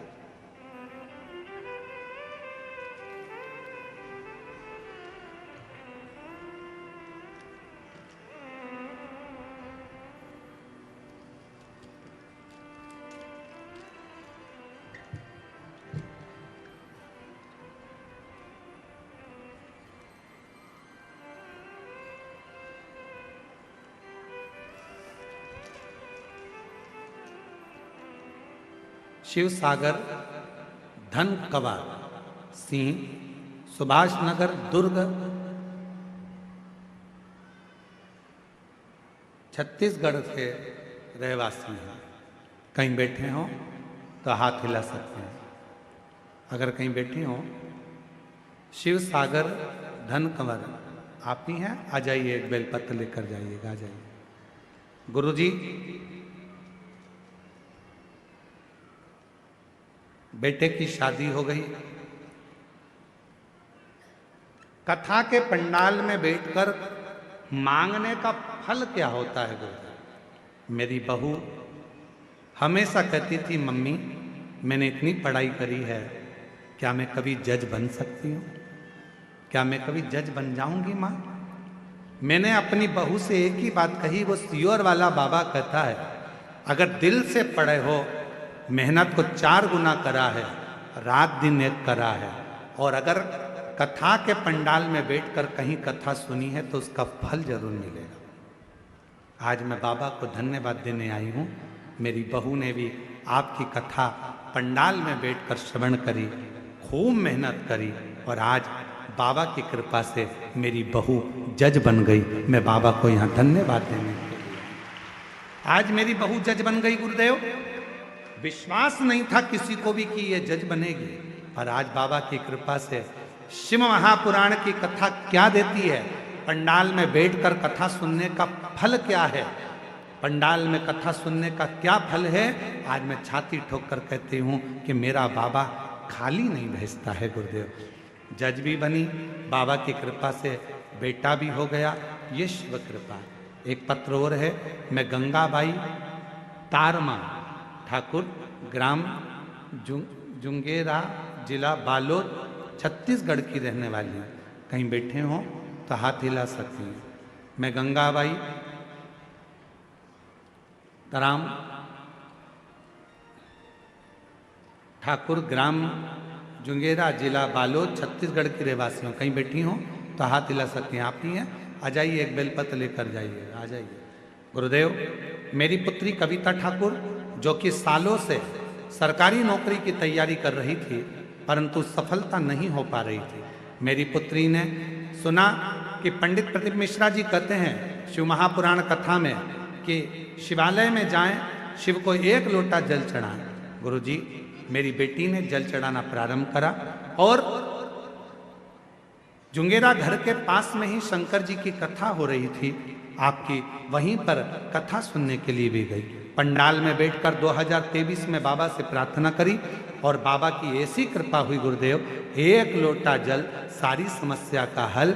आज बाबा की कृपा से मेरी बेटी पुत्री, अब मेरी बेटी सरकारी शिक्षक के पद पर नियुक्त हो गई है। मैं बाबा को यहाँ धन्यवाद देने के लिए आई हूँ। तीसरा पत्र है,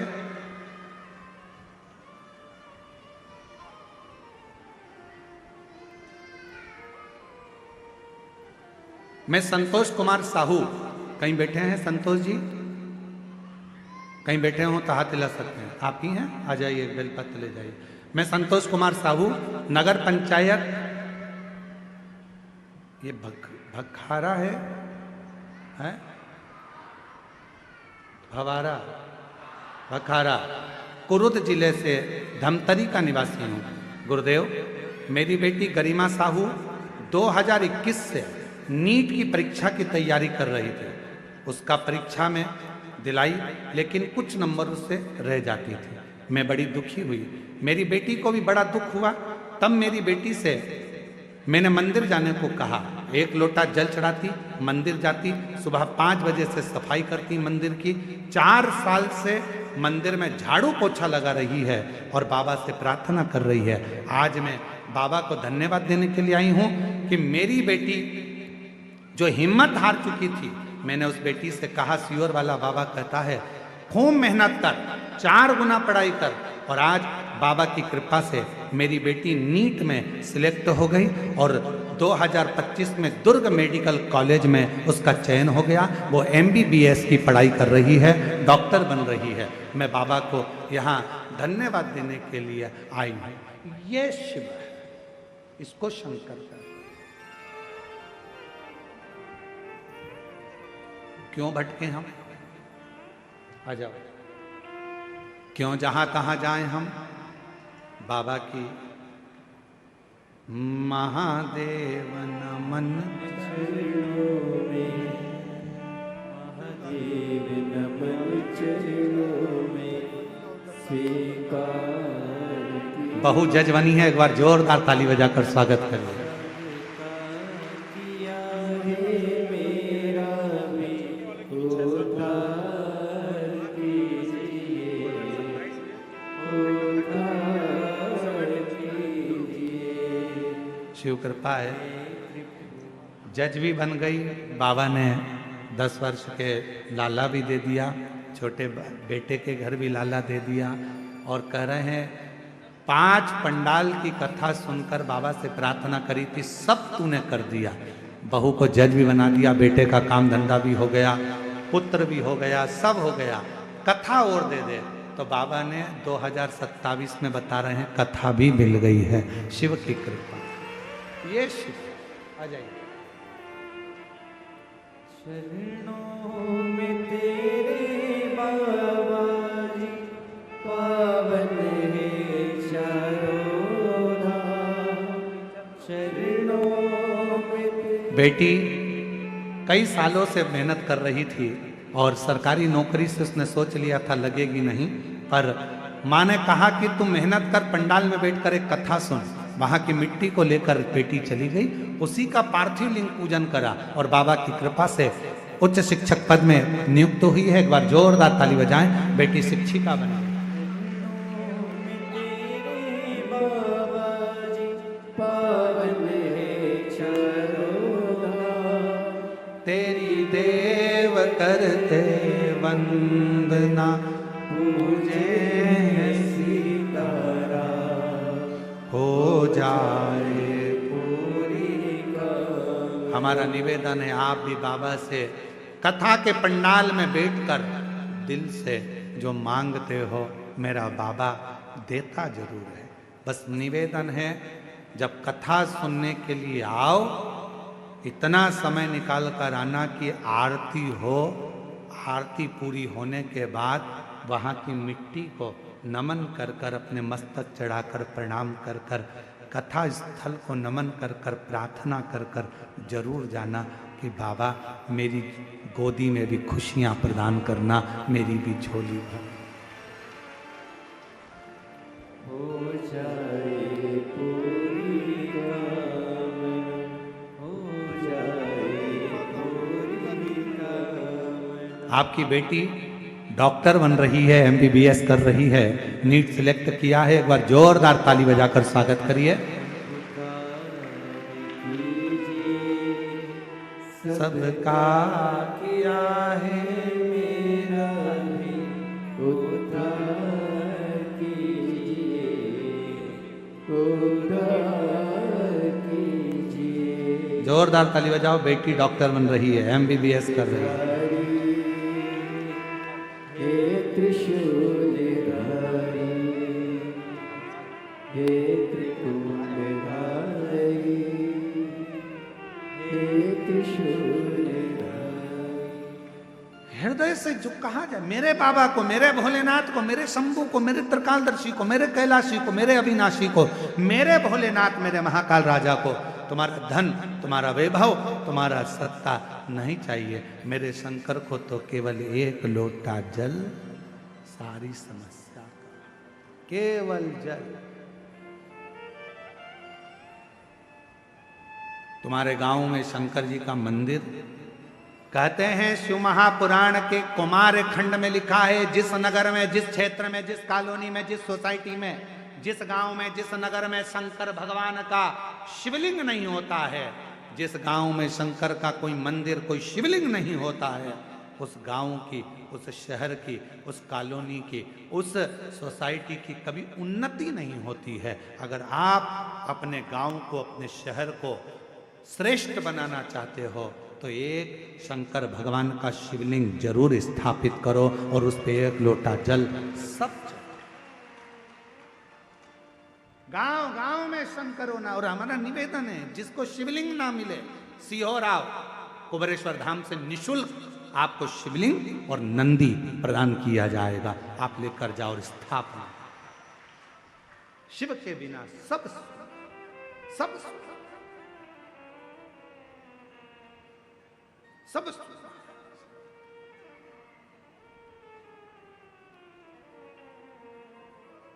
हृदय से शिव को।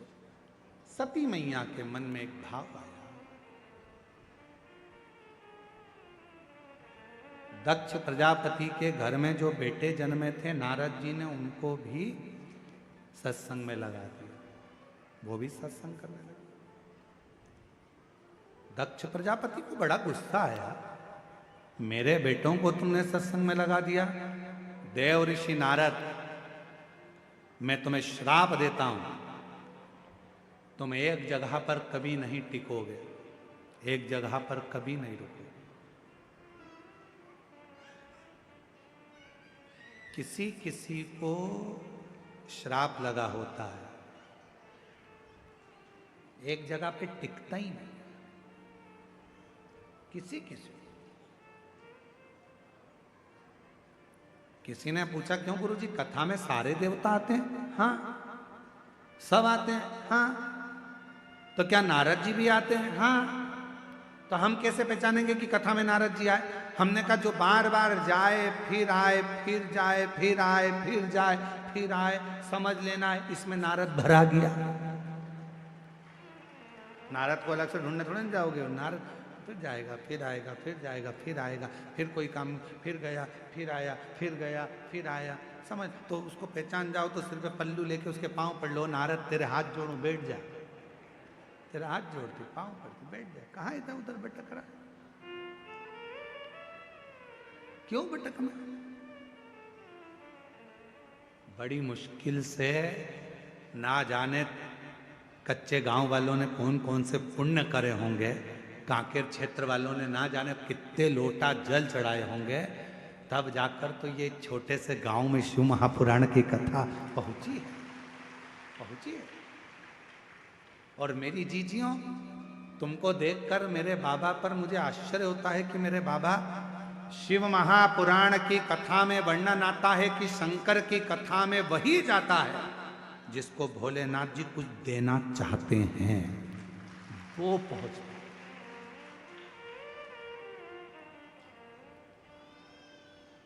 शिव को आपको कुछ देना होगा, इसलिए बाबा आपको बुला लिया। शिव महापुराण में अगर तुम्हारी ड्यूटी भी लगी है, जितने ड्यूटी में लगे हैं वो भी सोच लेना, शंकर जी जरूर आपको कोई गिफ्ट देना चाहते होंगे, नहीं तो ड्यूटी दूसरे की लगा देते, तुम्हारा नंबर ही नहीं आता। वो तो शिव की करुणा है। महाराज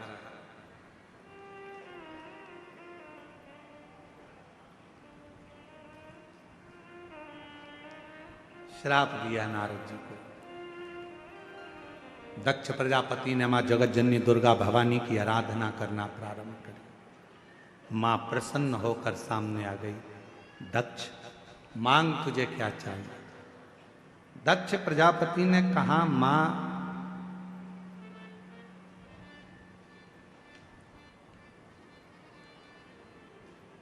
यदि देना चाहती हो तो आपके जैसी एक बेटी का और मेरे घर में जन्म हो जाए,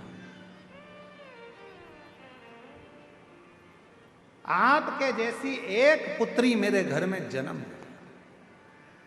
मां दुर्गा भवानी ने कहा, दक्ष प्रजापति कहाँ तेरे लिए लड़की ढूंढने जाऊंगी तेरे घर में जन्म लेने के लिए, मैं स्वयं तेरे घर में तेरी धर्म पत्नी प्रसूति के गर्भ से मैं स्वयं तेरे घर में बेटी बनकर सती बनकर जन्मी, मेरा नाम सती होगा। सती? हाँ, पर सुन दक्ष प्रजापति, तेरे घर में मैं बेटी बनकर जन्म तो ले लूंगी, पर तू मुझे समझ नहीं पाए, बहुत कठिन होता है समझना, बहुत कठिन। बेटा बाप को नहीं समझ पाता है, बाप बेटे को नहीं समझ पाता है, पत्नी पति को नहीं समझ पाती है, पति पत्नी को नहीं समझ पाता है, बच्चे माँ बाप को नहीं समझ पाते हैं, माँ बाप बच्चों को नहीं समझ पाते हैं, बहन भाई को नहीं समझ पाता, भाई बहन को नहीं समझ पाता, पड़ोसी पड़ोसी को नहीं समझ पाता। समझ में व्यक्ति को कब आता है? जब वो चला जाता है तब याद आती है वो था तो ऐसा काम हो जाता था। जीते जी समझो, जीते जी।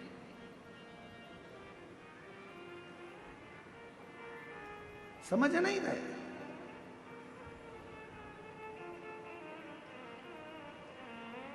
एक पिताजी अपने बेटे को रोज चिल्लाते थे, बनो तो श्रवण बनो,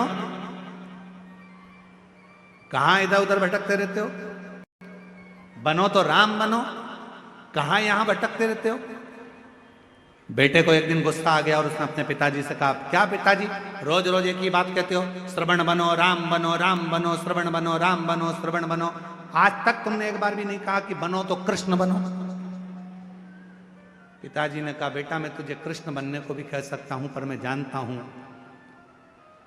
तू भगवान कृष्ण को समझ नहीं सका है अभी तो भगवान कृष्ण की बाहर लीला को समझता है कि भगवान कृष्ण ने चीर चुराया, भगवान कृष्ण ने माखन चुराया, बस तू उनकी बाहर की लीला जानता है, पर भीतर की लीला को तू जान नहीं सका, इसलिए मैं तुझे कृष्ण बनने को नहीं कहता।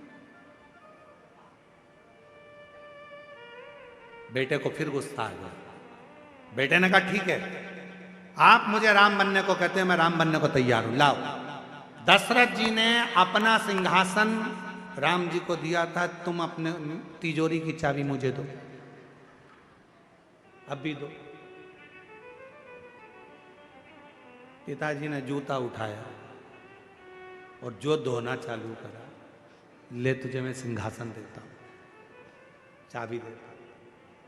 आज का व्यक्ति परमात्मा को जान नहीं पा रहा, बाहर से हमने देखा पर भीतर से ना जाना, भीतर से ना जाना। लोग रामायण में पढ़ते हैं कि मंथरा ने केकई को भड़काया था, बोलो सही है कि गलत है?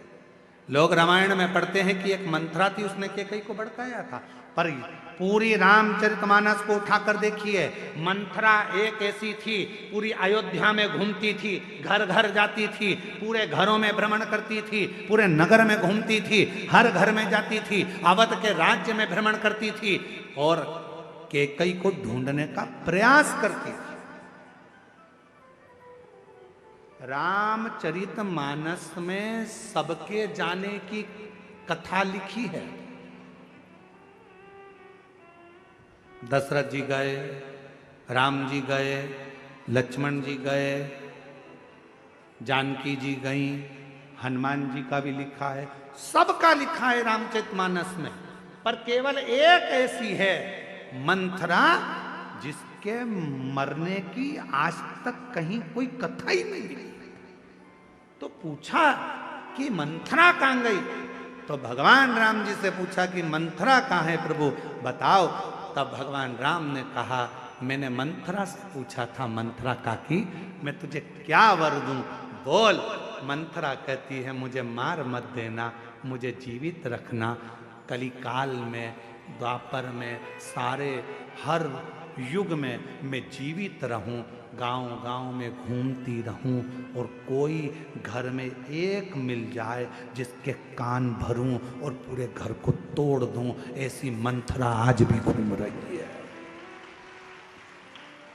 ऐसी मंथरा आज भी घूम रही है, घर घर में आती है, केकई को ढूंढने का प्रयास करती है कि कोई राजा राम जी की नगरी में जैसे केकई मिली थी ऐसी कोई मिल जाए। तुम्हारे घर में भी रोज कोई ना कोई आता है, मिलने वाले फोन लगाते हैं, जुलने वाले मिलेंगे, ये मिलेंगे वो मिलेंगे, वो ढूंढने का प्रयास करते हैं कि इसकी कोई कमजोर कड़ी मिल जाए जिसकी मैं बुराई करना प्रारंभ करूं, घर को फोड़ना प्रारंभ करूं। होते कई लोग, ऐसा नहीं कि संसार में नहीं है, ऐसी कई मंथरा संसार में फिर रही हैं, गांव गांव, नगर नगर, शहर शहर में। मंथरा का मतलब यह नहीं है कि कोई स्त्री होगी, मंथरा का मतलब वो है चाहे पुरुष हो, चाहे स्त्री हो, चाहे कोई भी हो, उसके अंदर यदि बुराई का भाव है, तुम्हारे घर में आकर तुम्हारा ही खाकर तुम्हारे ही घर को तोड़ रहा है, समझ लेना कोई मंथरा आज भी तुम्हारे आसपास में घूम रही है। निवेदन है, मंथरा भले हो जाए पर तुम केकई मत बन जाना, उसके कहने में आकर अपना घर मत तोड़ देना, अपने घर को जोड़ कर चलना, जोड़ कर चलना। और केवल मंथरा परिवार तोड़ने का काम नहीं करती, आजकल नई डिजाइन की मंथरा हो गई है जो हमारे सनातन धर्म में भी घुसकर सनातन धर्म को तोड़कर दूसरे धर्म में ले जाकर छोड़ रही है। ऐसी मंथरा भी तुम्हारे गांव में जो सनातन धर्म की बुराई करेंगे। भगवान को मत पूछो, मूर्ति पूजन मत करो, भगवान को जल मत चढ़ाओ, चलो हम तुम्हें लेकर चलते हैं, संडे को हमारे यहाँ आओ, मंडे को यहाँ जाओ, ये करो वो करो। ऐसी कई मंथरा डिजाइन में घूम रही है। मेरा निवेदन है, कच्चे गांव वालों, तुमने भी कच्ची गोटियां नहीं खेली है। इसलिए इन मंत्राओं से बचने का प्रयास करना। अपन भी कच्चे गांव के रहने वाले हैं, कच्ची गोटियां नहीं खेले हैं, इसलिए इन मंत्राओं के चक्कर में आकर अपना सनातन धर्म मत छोड़ देना। उस धर्म को मजबूत कर कर एक लोटा जल चढ़ा, एक लोटा जल चढ़ाते रहना। हल्के फुल्के नहीं हो तुम, बहुत भारी हो। मैंने देख लिया, हमने 3 दिन में देख लिया, कच्चे गांव बहुत भारी गांव, साधारण नहीं है। ये ब्लास्टिंग में नंबर 1 है, तुरंत फोड़ देते हैं। दुनिया में तो बम कहीं कहीं फूटते हैं, यहां तो रोज फूटते, धड़ फट से। कच्चे गांव साधारण है, कहने में मत आना। मंत्रा फिर रही है, जगह जगह जा रही है, तोड़ने का काम कर रही है। कई कई लोग ऐसे हैं, अपने ही सनातन धर्म में रहकर, अपना ही भोजन कर कर, अपने साथ ही रहकर, अपने ही सनातन धर्म को तोड़ने का प्रयास करते हैं। बड़े बड़े सिंहासन पर बैठेंगे, बहुत बहुत बड़ा पद और औहदा प्राप्त करने के बाद भी अपने सनातन धर्म को बदनाम करने का प्रयास करेंगे। संभल जाना, संभलना, संभलो, समझ की जरूरत। गधा किस किसने देखा है? हाथ उठाओ जल्दी से। अरे जम के जल्दी से उठा लो, सबने गधा देखा है। चलो ठीक है, गधा की उम्र मालूम पड़े 60 साल हो जाए तो गधे का नाम चेंज हो जाएगा क्या? जम के तो बोलो, क्या रहेगा? गधा। गधा कितना भी बड़ा हो जाए पर वो गधा की गधा ही रहता है। उसी तरह निंदा करने वाला, चुगली करने वाला, बुराई करने वाला, चाहे कितने भी ऊंचे सिंहासन पर बैठ जाए, वो चुगल चोटा ही रहता है, चुगल चोटा ही रहेगा। गधा गधा ही रहेगा, वो चेंज नहीं हो सकता। हाँ, अपने इधर हो सकता है, तुम्हारे इधर अगर गधे चेंज हो जाते हो तो हमको तो नहीं मालूम। हमारे उधर तो गधा 40 साल का है तो भी गधा है, 60 साल का तो वो गधा तो गधा ही रहेगा, उसको तुम चेंज नहीं कर सकते। वो कितना भी, तो कई कई लोग ऐसे हैं, बहुत ऊंचे सिंहासन पर बैठ गए, बहुत अच्छा पद मिल गया, खूब जोरदार, बहुत बड़े बड़े बन कर बैठ गए, और तो भी दिन रात निंदा, दिन रात चुगली, इस महाराज की बुराई करो, उस महाराज की बुराई करो, इसकी बुराई करो, उसकी बुराई करो, 24 घंटे बुराई में लगे हैं। समझ लेना गधा गधा ही रहेगा, उसको नहीं सुधार सकते, उसको नहीं सही कर सकते। वो कितना ही बुढ़ा हो गया, कितना ही बुढ़ा हो जाए, गधा गधा ही है, उसको चेंज नहीं कर सकते।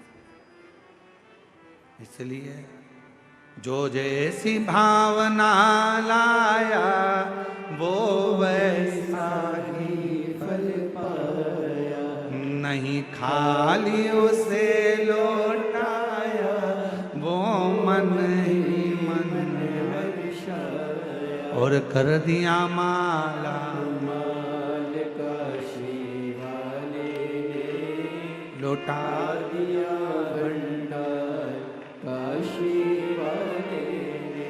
इसलिए समझे, दक्ष प्रजापति तेरे घर में मैं स्वयं जन्म लूंगी पर तू मुझे पहचान नहीं पाएगा, तू मुझे जान नहीं सकेगा, तू मुझे जान नहीं सकता। जो समझ गया कि शिव महापुराण के पंडाल में बैठने का फल क्या है, जो समझ गया शिव महापुराण के कथा के पंडाल की मिट्टी का फल क्या है, वो एक पत्र है, अच्छा है, देखिए। मेरा नाम सरोज साहू है, मैं सलियापारा मैं सलियापारा भानु प्रतापपुर से आई हूँ। कहीं बैठी हूँ तो हाथ हिला सकती हैं। मेरा नाम सरोज साहू है, मैं सलियापारा भानु प्रतापपुर से आई हूँ। आ जाइए, एक बेलपत्र ले जाइएगा। जाओ। गुरुजी, मेरे नस की प्रॉब्लम थी, हर समय पर नस में दर्द रहता था, डॉक्टर को दिखाया, सारी जांचें कराई तो भी मेरी कई सालों से नस की बीमारी ठीक नहीं। इतना बीमार रहती थी कि उठना बैठना चलना फिरना भी परेशान थी। गुरुदेव, तब किसी ने कहा कि शिव मंदिर में कोई भक्त मिला और उसने कहा कि 1 लोटा जल चढ़ाया करो, तब मैं जल चढ़ाना प्रारंभ करी। आपकी कथा को मैं नहीं सुनती थी, मैं आपको पहचानती नहीं थी। शिव जी पर जल चढ़ाना प्रारंभ करा, आपकी कथा सुनना आस्था चैनल पर चालू करी, जल पीना प्रारंभ करा। फिर सियोर वाला महाराज कहता है कि किसी कथा के पंडाल में बैठो और वहां की मिट्टी को अपने शरीर पर जरूर लगाओ, फल मिलेगा। मैं भी 2024 में कुरुद में जो शिवपुराण की कथा हुई वहां चली गई। वहां जाकर वहां की मिट्टी को मैंने कथा के पंडाल में अपने शरीर पर लगाया, उसी को उठाकर लेकर आ गई। वो मिट्टी मैं थोड़े से अपने शरीर पर लगा लेती और स्नान कर लेती। आज मैं बाबा को धन्यवाद देने के लिए आई हूँ। मेरी सारी रिपोर्टें नॉर्मल हो गई और मेरी नस की बीमारी समाप्त हो गई। आज मैं उठ सकती हूँ, चल सकती हूँ, बैठ सकती हूँ और बाबा की कृपा से पूरा काम कर लेती हूँ। मैं बाबा को यहाँ प्रणाम करने के लिए आई हूँ। ये जो जान गया, जो पहचान गया कि शिव महापुराण का पंडाल क्या है, जो जान गया शिव महापुराण के पंडाल की मिट्टी क्या है, जो जान गया शंकर की कथा का एक लोटा जल क्या है, उसने अपनी जिंदगी में सब कुछ पा लिया, सब कुछ प्राप्त करा। जो जैसी भावना लाया में सारी फल पाया, नहीं खाली उसे लौटाया, वो मन ही मन हर्षाया, और कर दिया मां।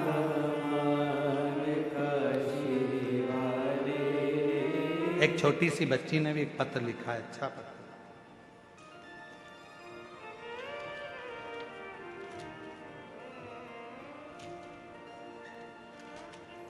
अरे लुटा दिया भंडार काशी वाले, कर दिया माला माल काशी वाले। मेरा नाम अनन्या निषाद, सिंगारपुर जिला बालोद छत्तीसगढ़ से आई है। कहीं बैठी हो तो हाथ हिलाइएगा। आप ही हैं बेटा? आजा, दौड़ कर आजा, आ जाओ जल्दी से, आजा दौड़ कर आजा, आजा जल्दी आ। इसी को भेज दो, इसी को भेज दो, जी जी इसी को भेज दो। हाँ आन दो, आजा आजा दौड़ कर आजा। अकेली ना आएगी, चलो मम्मी के साथ आजा, आ जाओ। मेरा नाम अनन्या निषाद है। मैं सिंगापुर बोलने वाला था। सिंगारपुर जिला बालोद छत्तीसगढ़ से आई हूँ। 10 वर्ष की मेरी आयु है। गुरुदेव 2018 से मेरी मम्मी आपकी कथा सुनती है। मेरी माँ कहती है सियोर वाला बाबा जो बोलता है वो पूरा होता है। मैंने भी आप पर भरोसा कर कर जैसा आप कहते हो वैसे मंदिर जाती हूँ। मेरा छोटा भाई है, वो भी मंदिर जाता है। गुरुदेव हम जो जो बाबा से कहते हैं बाबा सब दे देता है। आज बाबा को हम प्रणाम करने के लिए आए हैं, बाबा को नमन करने के लिए आए हैं। गुरुदेव शंकर भगवान मेरे दोस्त भी हैं, मेरे पिता भी हैं और मेरे भाई भी हैं। मैं शिव को सब मानता हूं। शंकर शंकर है, शिव शिव है। एक भाव, एक विश्वास, एक भरोसा, एक दृढ़ता जीव को सुख देता। जीव और वो भरोसा यदि है तो शिव कृपा जरूर कर, जरूर। हमारे दिनेश साहू जी हाले कोसा वाले, वो कहीं बैठे हैं, तो उन्होंने जब पहली कथा हाले कोसा में कराई थी साहू जी ने, तो कहा था गुरुजी कथा कैसे होगी। तो हम दिनेश साहू जी से बोले थे कि कथा तुम नहीं करा रहे हो, कथा कराने वाला तो स्वयं देवाधिदेव महादेव है। आप तो केवल एक पूर्ण भरोसे के साथ शिव पर भरोसा कर कर कथा की तैयारी करो, कराने वाला देव अधिदेव महादेव पूर्ण कराए। और आज बाबा की ऐसी कृपा हुई कि हाले कोसा में दिनेश साहू जी ने 2 कथा करवाई। ये शिव की उदाहरण, एक बार जोरदार ताली बजाओ उनके लिए भी। शिव तत्व की प्राप्ति कथा कर रही है, माता सती कर रही है, तुम मुझे पहचान नहीं सकते, तुम मुझे जान नहीं पाते।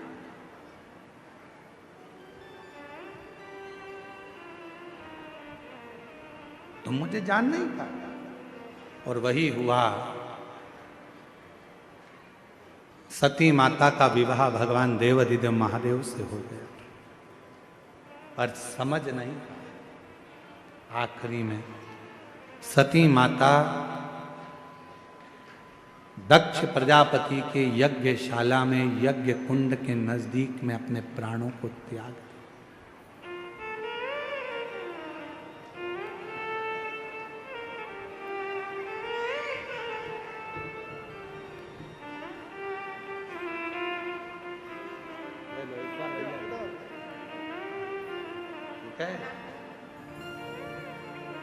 सती माता ने अपने प्राणों का त्याग कर दिया। हिमालय राज के घर में माता सती का जन्म, प्रागट्य हो। मैनावती के गर्भ से मां सती प्रकट हो। कितना कितना कितना कितना पूरे हिमालय राज की नगरी में उत्सव मनाया गया। उत्सव, लोगों के घर में बेटा जन्म लेता है तो उत्सव मनाते हैं, पर हिमालय राज के घर में बेटी का जन्म हुआ तो उत्सव मनाते। क्यों? बेटा एक कुल को तारता है और बेटी 2 कुल को तारती। बेटी अगर जन्म ले तो खूब प्रसन्न होना कि बाबा ने कृपा कर कर हमारे घर में बेटी का जन्म हुआ। बेटी का जन्म,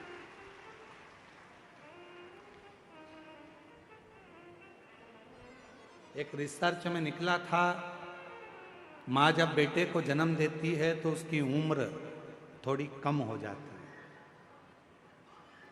एक रिसर्च में निकला, माँ जब बेटे को जन्म देती है तो एक माँ अपने बच्चे को, बेटे को जन्म देती है तो उसकी उम्र कम होती है, और माँ जब एक बेटी को जन्म देती है तो उसकी उम्र बढ़ती चली जाती है।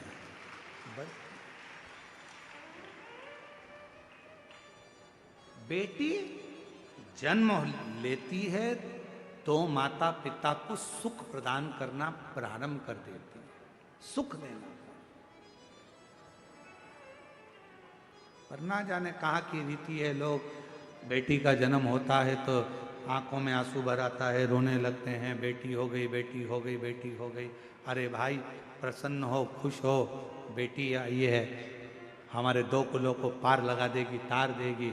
और मेरा बेटियों से भी निवेदन है कि प्रयास करना, माता पिता आपको खूब पढ़ाएं, खूब उन्नति कराएं, खूब अच्छे कॉलेज भेजें, स्कूल भेजें, पर मेरा बेटियों से निवेदन है आप अपने माता पिता को कन्यादान का मौका जरूर देना। अपने माता पिता से कन्यादान जरूर,